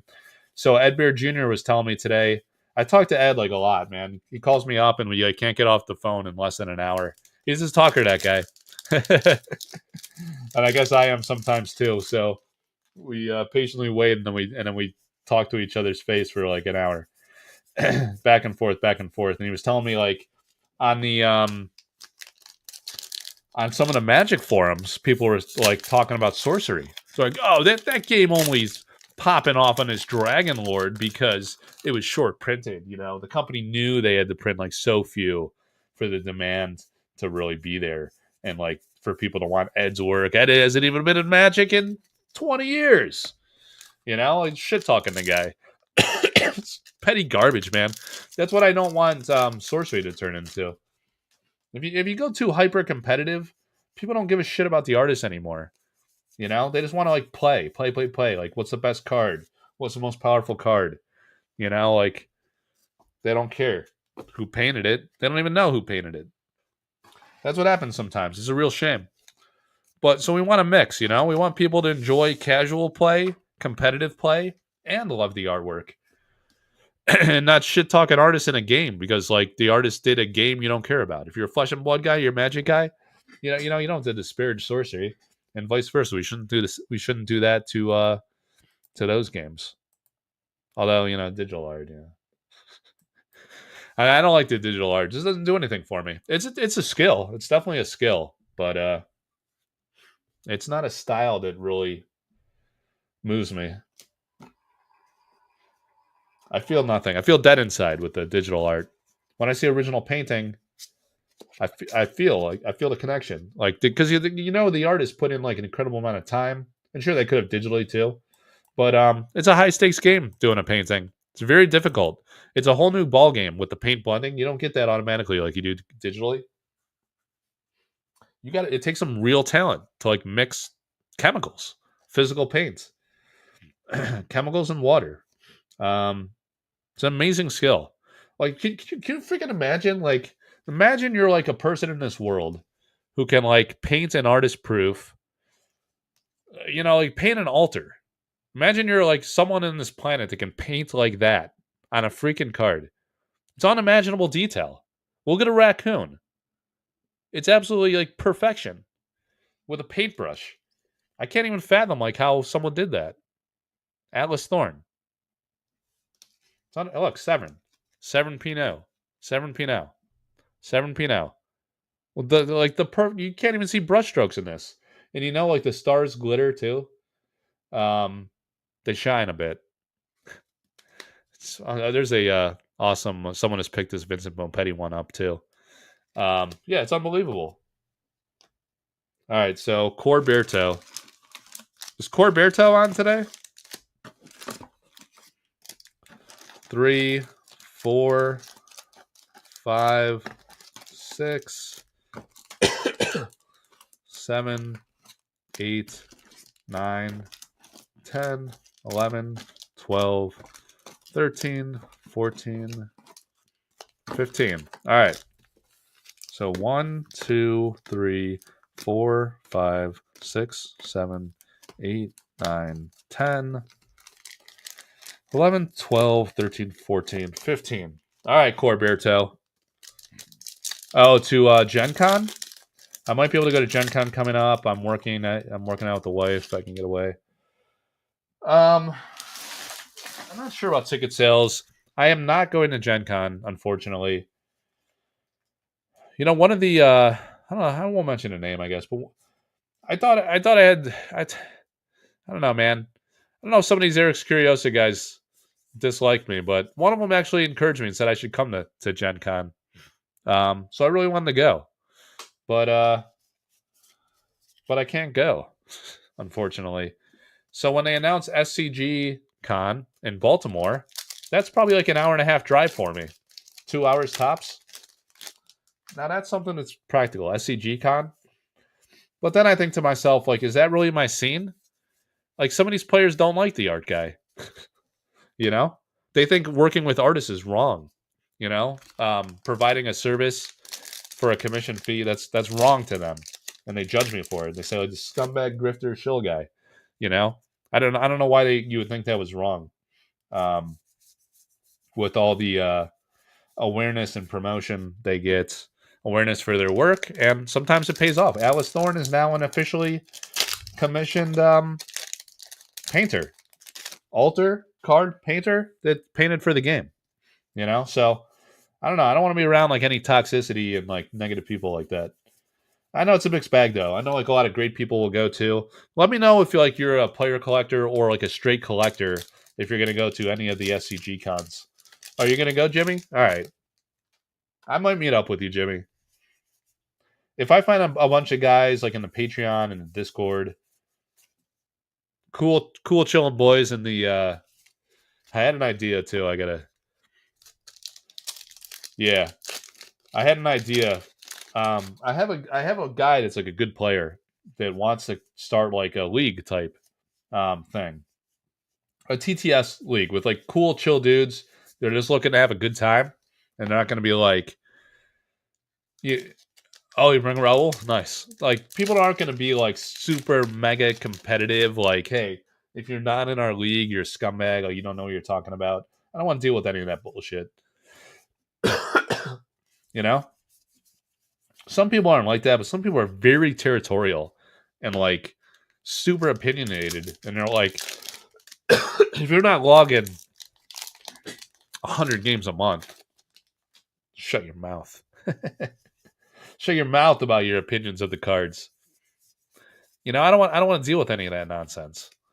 I want to be a cool, like inclusive vibe, a league that like embraces cool, chill dudes trying to have a good time, and good players too. So I might kick off something like that, and you know, maybe I'll self support it with my own freaking prize support. I might do that. I'll buy altars, things like that. Maybe some artist proofs, playmats. I'll freaking prize it out myself. You know? There you go. Donnybrook in. We're hitting some amazing uniques, but is Corberto not gonna get a single freaking foil? How many packs does he have left? 1, 2, 3, 4, 5. If he gets no foils across 5 packs, then Leo is not holding up his end of the deal. Oh, it's snowing. Planning to go to Baltimore as well. It's close enough to check it out and see what it's like. Yeah, you know what? Some people like us, a scumbag. Some guy in like my YouTube comments today was like saying like collectors, like they want everything short printed, blah blah blah. And I was like, what are you talking about, man? Collectors? Like, is every freaking collector the same guy? Have you ever talked to a collector before? They're mostly cool, chilling boys, you know. Just because like 5 of the loudest people on the social medias are like out of their freaking minds doesn't mean every collector is like that. I'm a collector. I'm friends with everybody except the people that hate my ass for whatever reason. I don't know. That's on them, man. It's not on me. I'm nice to everybody. Oh, Pudge Butcher. All right, a unique Pudge Butcher. And his first foil, the Whirling Blades. Remember I showcased this at a Courtesan Cup? And I came back from the Cup and I auctioned this one. So on this piece, I'll tell the story because it's been so long since I told it. And the channel's grown, right? So I don't know if people have heard this story. One of my behind the art feature articles on the collectorarthouse.com website has the Whirling Blades. I talked to Brian Smith. I talked to Brian Smith a ton in the early days. He told me all about his art concepts from Alpha. And then like he didn't have anything in Arthurian Legends, so we got away from it a bit. But gotta talk to him again when the Gothic stuff starts coming out. It has already. First one we saw. All right, so he paints the card. It's one of the first cards he did. His first ever TCG he did. He does the painting, and the scale of it was such that the text box, it had to be higher up, right? And then it didn't fill out the space. Like the text box wasn't working out. It would like covered up the blades too much. It would have just been a head popping up above text box, and then the head was like going up into the text box. So to create some extra void space at the top for the title box, he had to take this like piece of wood and paint it at the top, right? So he had this piece of wood, then he put it up against the first original painting, and between him and Eric, they digitally melded it into a single piece, single image for the card. Because in the void space doesn't matter so much, text box covering it up. So in the original painting like goes up to here, right? And or maybe like just above the head. You don't have this extra like blade and void space that was added. He had to like tailor it and do some work on it to make that work out. So very interesting story. It's behind the art article on the website, collectorarthouse.com, that talks about that.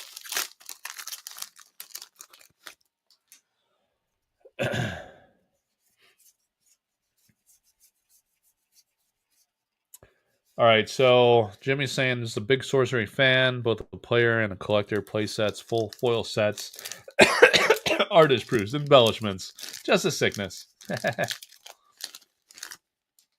TCG Society, it's passion and love, baby. Passion and love. Well said, buddy. The guy gets 1 foil in 15 packs. Unbelievable. He did hit like a bunch of banger uniques that I didn't bother paying any mind to. But yeah, not the best of outcomes tonight for Corberto.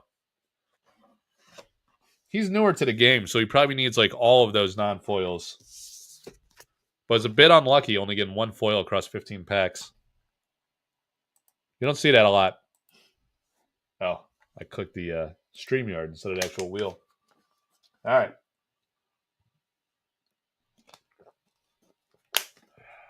How we doing here? Dano for 6. So he's going to get 3 across each box. 2, 3, 4, 5, 6. Did I have a thing for him? Yeah. All right. Got a divider. Oh, go back. Dano for 6. Yeah, sorry, Sean. You're always near the end, aren't you? So late for you, man. I'll try to pick up the pace. Out of respect, buddy. All right, replication. Sean loves that card, right? He loves Francesca Berald. Oh, he loves blank. That's the card you love. Now I remember. The blank. See if we get a blank foil for you tonight, Sean. Who needs sleep when Alpha's getting ripped? Well said. Very well said. Oh, the Silver Valkyries. We were just showing the artist proof from Severn. Cave Trolls. No, to my knowledge at least, there's another blink. I've never pulled a Cave Troll Curio. Gosh, get this glue. I'm ripping my forearms off here. All right. Oh, the Roots. There's a card. Cave Trolls. I hate that I even have to check the trolls. You know, it pisses me off every time. The Grapple Shot I auctioned.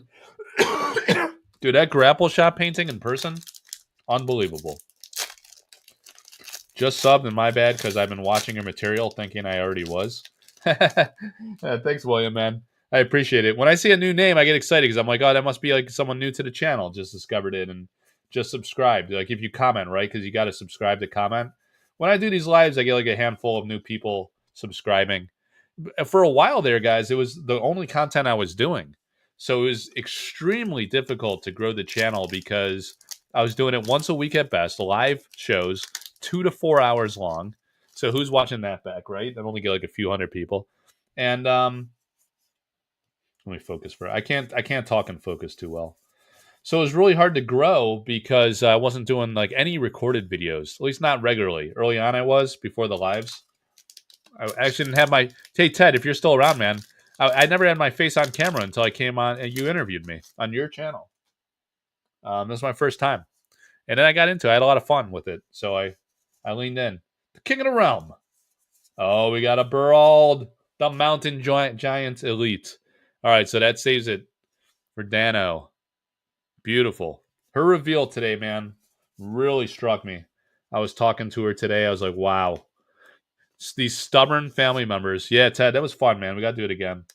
The stubborn family, man, that was a piece. If I was a single guy, I'd buy that painting instantly. There's some paintings like I just want to look at that for a while and enjoy like the brilliance of it. But you know, as a married man, I know the wife would be like, "Why did you put this angry family on our wall?" She'd be like, "You put it in your room in the office there, where you rotate the paintings every time, because I won't let you hang them in the other rooms." Get out of here with that. Get out of here with that. I'm a grown ass woman. Got these children cardboard, these children's game paintings. My mom might see that. Can't have that. These dragons and things. Get that out of here. It's tough, man. It's tough out there. All right. So that's done. Yeah, if I was Riddle Sphinx, that'd be a tough one. Yeah, thanks, Ted. Yeah, it was my honor, man. It really was. All right.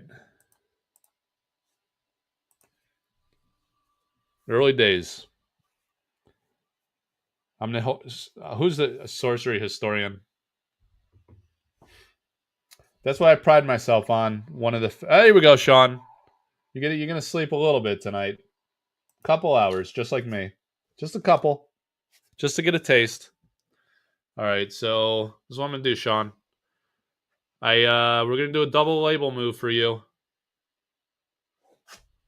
So last week you were D-Man-ite, Sean. Oh, remember that one, Sean? Remember when you hit that last week? That's a card. All right, so we got that, and then I have one of these stickers for you, right? It's 15 for you. 15 and 5 makes 20. Split up the payments so the wife doesn't suspect foul play. Hopefully she's not watching with you tonight. That's the one you hit last week. There's the one. All right. And the Spectre. The Sudlow Spectre. Yeah, Sudlow's dog passed away recently, guys. It's very, very hard on him because he looks at that dog literally like a child, like a son. So he was very, very upset. So if you happen to see him, if you ever talk to him on social media or see him at a show, send your condolences to the King of the Realm. Going through a very difficult time right now. So, oops, I got 2 packs there. Let me see where we're at. So he's kind of alone, you know. He's a divorced guy. 2, 3, 4, 5, 6, 7, 8, 9, 10, 11, 12. Okay. So he's a single guy, and he's kind of estranged from his daughter. Doesn't talk to his daughter really. So he saw the dog as his child. 1, 2, 3, 4, 5, 6, 7, 8, 9, 10, 11, 12, 13, 14, 15. So that lonely feeling of you losing man's best friend. Oh, you work at a vet's hospital? Dude, that must be tough. Seeing those surgeries and euthanasia. Is that the right term for that? When you put a dog down? Euthanasia? Seems like a misnomer. They usually do it when they're old and broken down. They're not in their youth. All right. Rest in peace. There it is, Sean. Rest in peace. The irony. Talking about his dog passing, we pulled rest in peace. I don't know, man. Some karma. Some what is that? Irony or weird coincidences. Whatever you call those. Not karma. Karma's not the word I was looking for. Hang on a second. What's going on here? Oh, okay. Dragon Lord to the moon. Stonks. Mike live right now. All right. So Alpha Volcanic Island just said, like, I'm seeing my phone blow up with Alpha Volcanic. I thought he was DMing me, but he said Mike's alive right now. So at least said that. I don't know what's going on there in the Discord right now, but hopefully guys in the Discord know I'm live and will come check it out. 7 novels. Serendipity. There it is, brother. Thank you. Who was the guy that really wanted to drown? Was talking about like being really upset that they was that Dan? Dan's gone now. I think Dan loves Drown. Dude, I did an auction. It included the original painting of Drown, the sample card of Drown, the alpha non-foil, and the alpha foil. I don't remember if there was a spellcraft, but it was like the master and the original painting. The master collection of Drown. I gotta, you know what? I'm gonna have to take a break here, guys. Sean, I know you gotta sleep, but dude, I gotta find like the beauty of the sorcery community Facebook group is you go to this freaking like godly group with all of the sorcery fans in it, 5,100 people, right? Look at this guy. Look at this guy holding a painting. Look at this freaking painting right here. Jesus, it's unbelievable. It's a piece right there. The frame is out of frame. The frame is out of frame, someone said. How many likes did that get? That's freaking hilarious. The frame is out of frame. I gotta laugh at that. Hang on. The frame is out of frame. All right, so what we're gonna do is gonna look for drown, right? So you do a search. We narrow it down to posted by you, which is me. And then you scroll through a bit. Oh my god. Dude, what did this auction go for? The Great Drowning? $925? I'm actually shocked this did not top $1,000. Look at this painting by Kyle Calzans, and it was the one of 25. Dude. And this is one of his best paintings in sorcery. Oh my god. I can't believe I didn't buy this painting. I'm such a jackass. I want this painting. I want that painting. Who bought that? Wasn't all right. So there's Drown. Oh, we auctioned this one from Pollock, $425. Someone got a pretty good deal on that one. Oh, here it is, guys. Look at this, dude. This Drown painting in person. I almost bought this originally. Like, I was almost the first one to buy it. Someone bought it, resold it. Oh yes, dude. All right. So I sold the original painting. I took this picture. Right. You got the original painting, dude. And I got 2 paintings for sale from Alan Pollock. His last 2 from Arthurian Legends. It's the giant, the big creepy giant guy that's walking in Beacon. If anyone's interested, just DM me. But you got the original painting, you had the sample card, the artist proof, the alpha non-foil, the alpha foil, another alpha foil, I guess, because he showed the full art side. And oh, you know what? One was like I think it was a beta non-foil, beta foil, alpha non-foil, alpha foil. Did that backwards there, but the master collection of Drown, unbelievable. Yeah. I love Drown. And the card's like darker, you know? Hey Sophie. You need a shirt. Why don't you have a shirt on? Go get a shirt on. What you doing? Careful. Careful another painting. Alright. Got trouble, guys. We got trouble. Alright, back to the packs. That freaking Drown, man. That Veronica Vaughn. That Veronica Vaughn. If you know, you know. You know, you know. I can't say it because people call me scumbag. So they'll start slandering me on the scumbag on the scumbag on the discords. I almost called them the scumbags. They'll start scumbagging me. $6,000 that sold for? Oh my god. $6,000 for that painting and all those cards. Sophie, what are you doing? Hey, go get a shirt on. It's 11:20. You should be sleeping. Hey, get out of here with that. All right, see ya. All right, we got the Lone Tower. Some Billy Madison quotes. So this is a Billy Madison channel. That Veronica Vaughn. You know how the rest goes. I can't say it. I don't know. Sergi and Larry might ban me. Gonna demonetize me. I love Farley and Adam Sandler, man. Sandler is a legend. I love all the.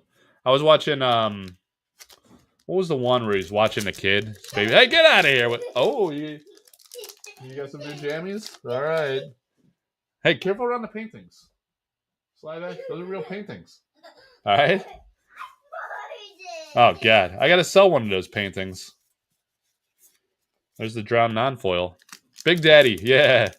I was like, the wife's like, why you watch these goofy movies? I was like, dude, that's a freaking amazing movie, Big Daddy.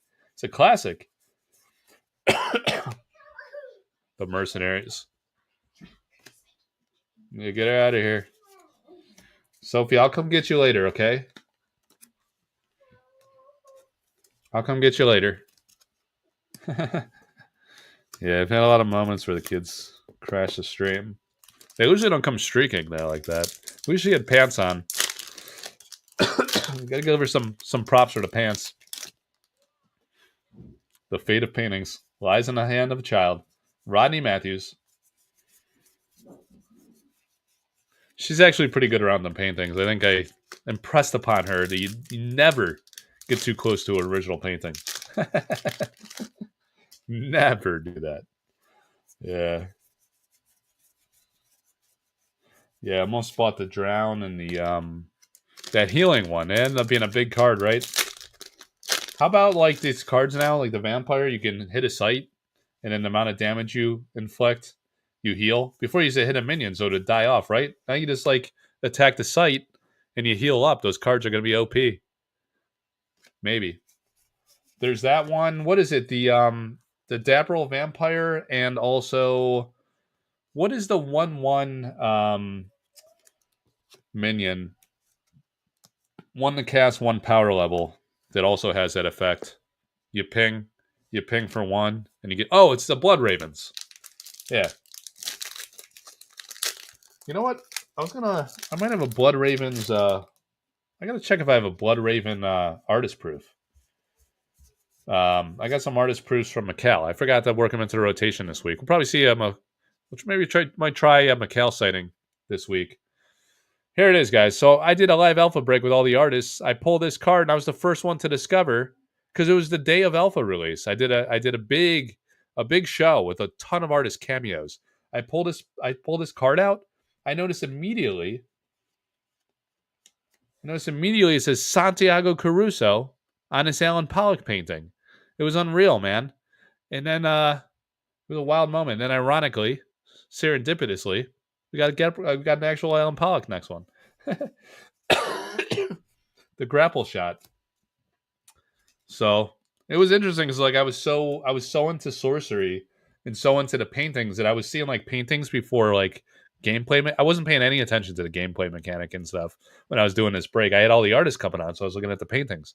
I saw the painting, and I was like, oh, Alan Pollock, Santiago Caruso. What happened, man? Yeah, that was a misprint. That was a misprint. Or not a it's not a misprint. A misprint is like when the machine messes up. It is a error card. It's an error card is what it is. That the print file was incorrect. They messed up and put the wrong artist name on the card. Ooh, Candlemass. I bought that painting as soon as I saw it. The Diluvian Kraken. All right, Sean. I sold this painting too. Remember? I got an awesome video short on this one. Check it out on my shorts page. Be a needle in a haystack because I've done a million shorts for all the paintings, artist proofs, and altars I've sold, auctioned. But this original painting by Seagrave, dude, it sold too cheap. It was early days, and it was absolutely legendary. I should have kept that one, man. I regret that one because that's pretty cool. It's hard to hang in a in an adult household. But man, Seagrave is a legend, and he was at Sorcery Con, and it was amazing. All right, Sean. End of the line for Sean, and let's see how he did. Real quick recap before he blacks out. You got an elite foil. You got the error card. You got ordinary foil, ordinary foil, ordinary foil, but now a sight's a nice one. Ordinary drown. 2 elites. Solid. All right, so 2 elites, and you got a ton of foils. 1, 2, 3, 4, 5, 6, 7. And then last week you got, in just 5 packs, I think it was, right? The Avatar of Fire and the Recurrent Spectre. So, congrats, amiga. See if we could fit all your cards. Yeah, this is gonna work out. No problem. Put you right in the front position here. I gotta pack up some orders this week, or get another box order. People that keep coming back for the breaks, I hold them if they ask me to consolidate on shipping, and sometimes it piles up. Piles up. 3 more people on the wheel. Malaria. Better not be malaria on it. All right. Laxin. Dude, Laxin. It's got some space in the box. Laxin has been... Thank you very much, Laxin, for being a part of many breaks, dude. Keeping the dream alive. Although the price is going to rocket now, I really don't know what to do. I don't want to raise prices, but I want to be able to buy more boxes and cases. And I can't go too low, or else I just keep bleeding money. And then we're screwed. All right, where are we at? 1, 2, 3, 4, 5, 6, 7, 8, 9, 10, 11, 12, 13, 14, 15.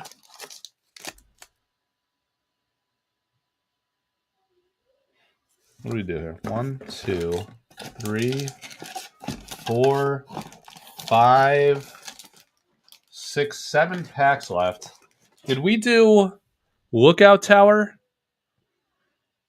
We didn't do Lookout Tower, did we? Or... Wait, hang on a second here, guys. I might have... Did I sell 5 packs too many? This might be a first here. I might have to push someone to next week. Or do I open... All right, yeah, Lookout Tower's out there. He's like, nah. Let me make sure I didn't jack up this math. So when we go to the Alpha Breaks channel... All right, so we got... Did I oversubscribe it by 5? I might have missed... Let me see. Let me just make sure. Oh. No. All right, I think we're okay. Hang on. All right, so 10 plus 15 plus 15 plus 15 plus 10 plus 5 plus 6 plus 7. Hang on a second. 83. divided by 36 equals 2.3. So we might have oversold by 5. So I could open a. So there's 78 in 2 boxes, and I said we were at 83, right? Shit. All right. I could open up another box. Doesn't really matter. I have the boxes. Plus 15, plus 15, plus 15. Oops. Plus 10, plus 5, plus 6, plus 7. Yeah, I oversold it by 5 is what happened. Because 78 plus 5 is 83. All right, man. So we're opening 2 boxes and 5 packs from the next box. It is what it is, amigos. Or what I could do is, this would be kind of interesting. Should I do? I want to do some loose packs. I'll just open a fresh pack for or box for those last 5. All right. So who was actually on the wheel here? All right, we were on Laxon. All right, sorry for the coughs. 1, 2, 3, 4, 5, 6, 7, 8, 9, 10, 11, 12, 13, 14, 15. All right, so it's gonna be fine. Just have to open another box. Well, moron. The orders were coming so fast and furiously when I opened the breaks last weekend that I guess we just oversold by 5. That's wild. Never happened before. I got the inventory, so I probably, if anything, I shorted myself because the prices for these freaking boxes just mooned. So if I increase the price next time, I'm going to be selling 5 less. Really nice artwork by Kaio. The guy's a stud. How much are you selling packs for if I buy the rest of the packs in that box? Oh, damn. Well, the problem is, dude, oh shit, I gotta get more penny sleeves. I was selling it 35 a pack for non-Patreon and 28 a pack for Patreon. And all the everyone that I mean, it's kind of dumb like to not join the Patreon and get the discounted price. So the patrons keep coming back. They love to do breaks. But there was like maybe 1 or 2 people that just signed up and got the discount. And they usually stick around. People usually don't like do things like sign up just for the break and then disappear. You don't see that a lot. People are usually like, if they're signing up, they're like into it. They want to support anyway. So it was 28 and 35. But now like boxes just exploded. I think I'm gonna have to increase the prices next time. So I don't know if I want to sell the whole box at 28. It's somewhere like between 30 to 35 is probably fair value with the increase. Like boxes like jumped to what, 1,200 did someone say on the stream earlier? So if you really want to do it, what is market rate at like, what did he say to, well guys, what is the current price on TCG Player? I can look it up, but can someone just look it up really quick? Oh, what made the box price go up? I mean, dude, people excited about Dragon Lord mini set. The fact that Team Covenant sold out like freaking within a few hours. People were really excited about Gothic. The company's actually announcing shit like a lot more, doing stuff on the socials. They announced SCG Con, so they're going to a lot more events. That's going to create a lot more awareness for the game, which is huge. That's the biggest. That's the catalyst of catalysts. That's the biggest. How much the Alpha Box? Could someone go to TCG Player and look at the? Good night. See ya. I'll come get you later. Can someone look at TCG Player, please, and tell me what the price of a box is? I mean, I can look it up. Someone look it up real quick. If someone doesn't look it up by the time I'm done opening these packs, I will do that. Oh, there's the Keithera. There's the Keithera. All right. Oh, blurry. All right, the Gargoyle's sweet piece. I encourage someone to buy that one. $30 a pack is the market price.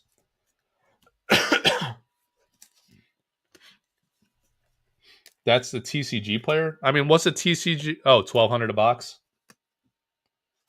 Is that what it nets out to? So, hang on. Let me get the calculator back out.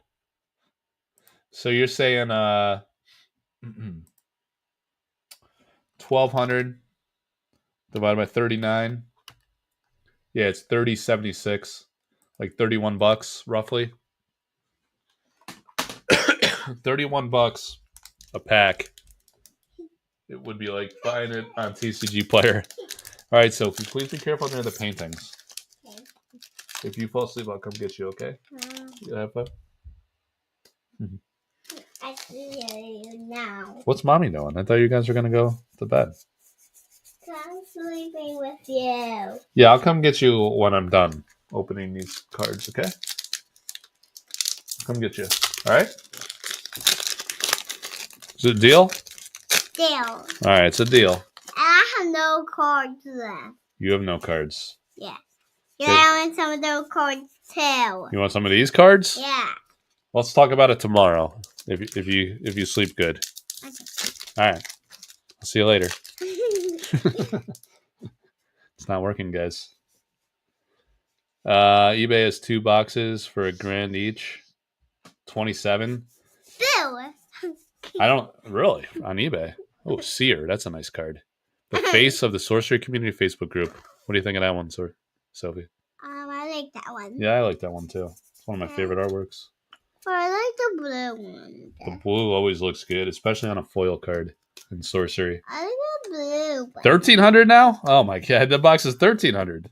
Where's the box 13? Oh yeah, because it's $12.89 on TCG Player. Yeah, if you could get her, Gloria, that'd be ideal.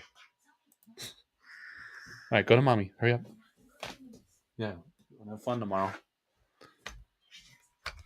All right, so let's do 1,300 divided by 39. 33 a pack. Wow. That really jumped. So it's $5 above my Patreon price. I don't know, man.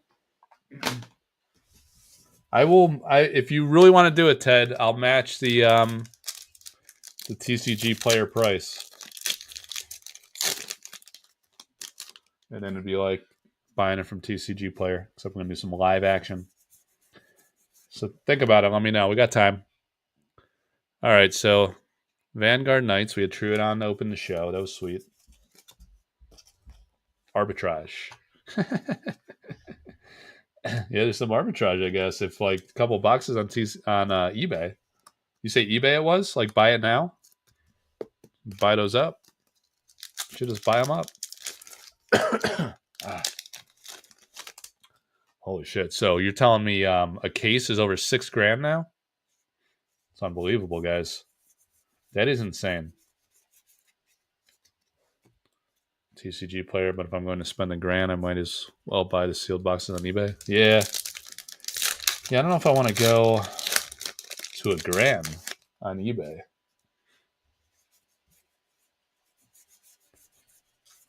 Violent. All right. So 1,027 a pack. That's below my Patreon price. Can't go that low.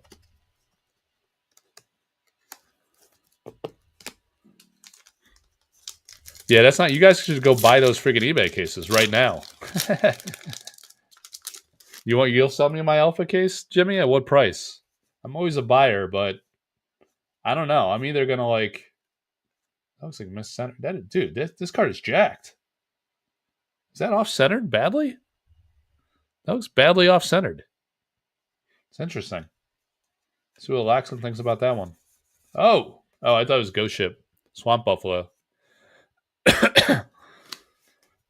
Yeah, I don't think those are going to last long on eBay.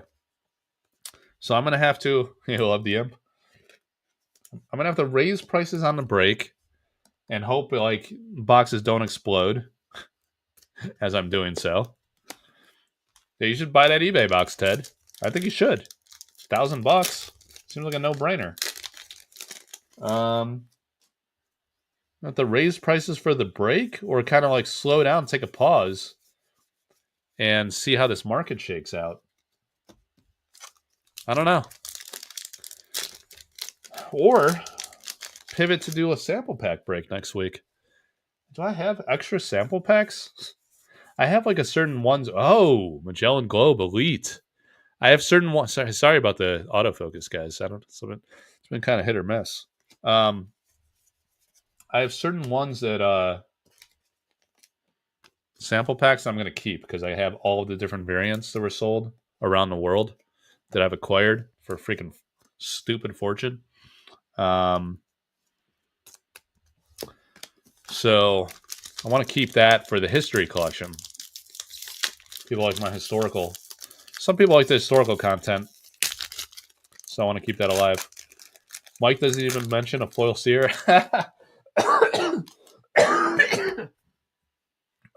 Dude, that was the one I was talking to my daughter about when she was just standing next to me.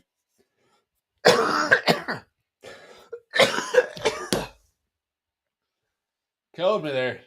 Killing me, Danny boy. There is the Mix Air. Or the Mix Aqua. Mix Aqua. We were talking... Oh, wait, hang on. No Curio. We were talking about Blood Raven, right? Yeah. So Airborne, damage dealt by Blood Raven strikes heals you. So you could hit your site every turn and heal for 1. Or if you can buff it, you can get a nice big heal. That's pretty sick. Because you means your avatar, your life, right? Your life total. So that is pretty sick. You just bought one of the last 2 E-boxes for $1,000. Yeah, man. I think that's a good play, honestly. Why not? All right, so Laxon. Oh, shit. What was that? Who hit, Oh. Who hit, Starseeds last week? I might have to look back. I set those aside. I forgot. I was going for one of the ones with the label. Do you guys remember who hit the Starseeds last week in the Battle Mage? Yeah, you had a tough night, Robert. Sorry, dude. Sometimes, for some reason, you didn't hit. We hit like a cold streak of foils. All right. So I set a stack. I'm all flustered tonight, guys. I set a stack aside because I was short on the dividers. Where's my I gotta find my box of dividers. So I gotta put the Starseeds back in the right spot. All right, so we have left Clockwork Games and Lookout Tower. There's 7 packs left in the box. There's 12, so we're going to have to open up. Yeah, it happens. We're going to have to open up another box for the last 5 packs. Clockwork Games for 7. All right, that works out perfectly because he's going to get the last of these 2 boxes. And then Lookout Tower, who's watching the show and waited the entire show, he's going to get the first 5 packs of a fresh box. So that's cool, actually. 1, 2, 3, 4, 5, 6, 7. And if anyone wants to live be a hero, I will sell it for current TCG player price, which is now $33 a pack. So $33 times... What's $33 times 34 packs? If anyone wants to, like, spur of the moment FOMO into 34 packs for $33, that would be current market price $1,122. Let's call it $1,100. If you want to do it for $1,100, you could buy the rest of the box. If no one wants to do it, that's fine too. And I'll save it for the next break. $1,122. Thanks. Thanks, Jimmy. So $1,100. You know what? Yeah. Let me squabble over $100. I should have just done it for Ted at $1,000 for the remaining 34 packs. That probably would have been reasonable. But he just bought an eBay box for $1,000, so you got the extra 5 packs. How'd you get back out here? You're supposed to be sleeping.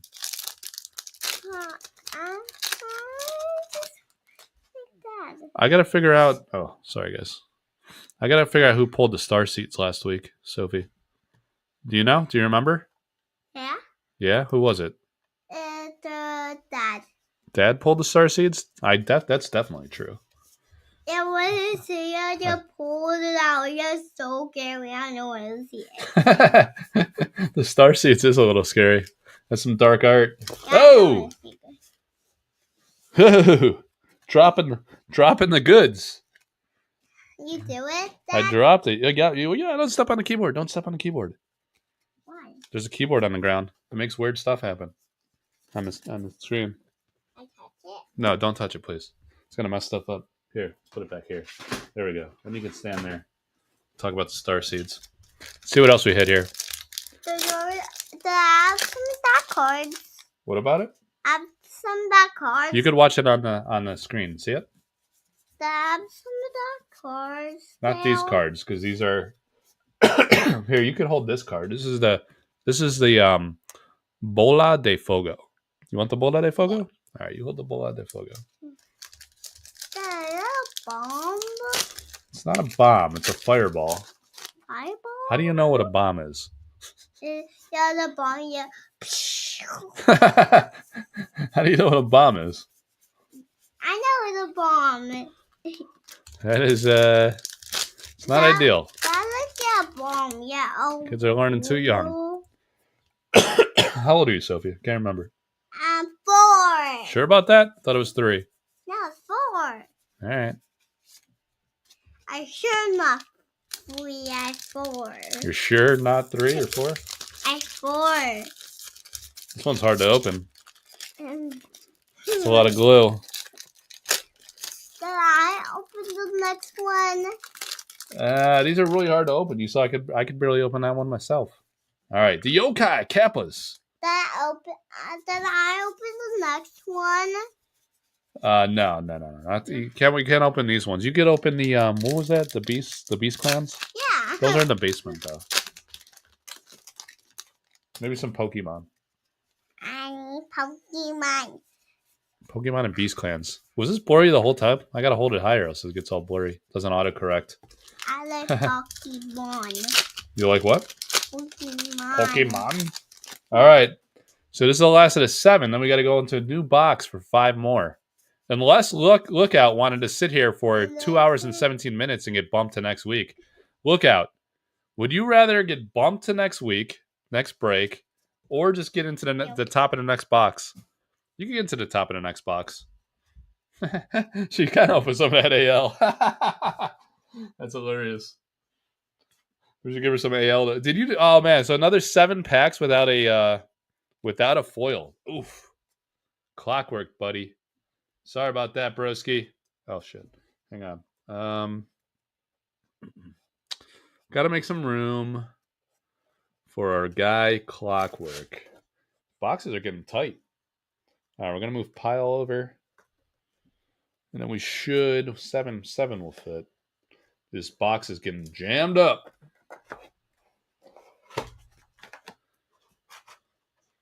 Clockwork for 7. No foils in that run.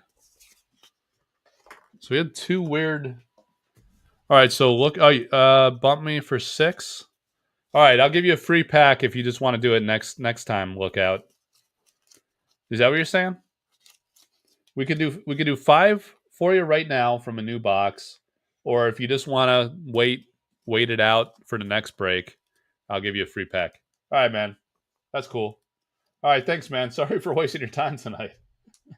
I feel real bad. You waited like the entire show, and somehow I don't know how that happened. I oversubscribed it for 5. I must have just like in the frenzy of everyone signing up, I just kind of lost track. Yeah, like going into a new box, you see, could have gotten dicey here with this monkey hanging on me. You are a monkey. All right, man. Yeah, thanks, man. Thanks for the good, positive attitude. Thanks, everybody, for hanging out. And the Truitt Parrish painting's coming up Sunday night to Friday. So if you guys like Truitt's work, it's his very last painting from Alpha and Arthurian Legends. So it's the last painting he has. Thank you. For Arthurian Legends. So it's a great opportunity to own a Truitt Parrish original. We don't know yet if he's going to be in Gothic. So that auction will go live. And yeah, we got some really cool stuff. We got a real hot Dustin Broussard coming up and a great Atlas Thorn auction this weekend. Thanks, Jimmy. Thanks, everybody, for tuning in. Stay healthy. Have a great weekend. And we'll see you from the van probably twice this week, 2 recorded videos. And then we'll try to do a live next week. I'll look at the valuation of boxes and packs and decide between an alpha break or maybe even a sample pack. Take care, everybody. Have a great weekend. See ya.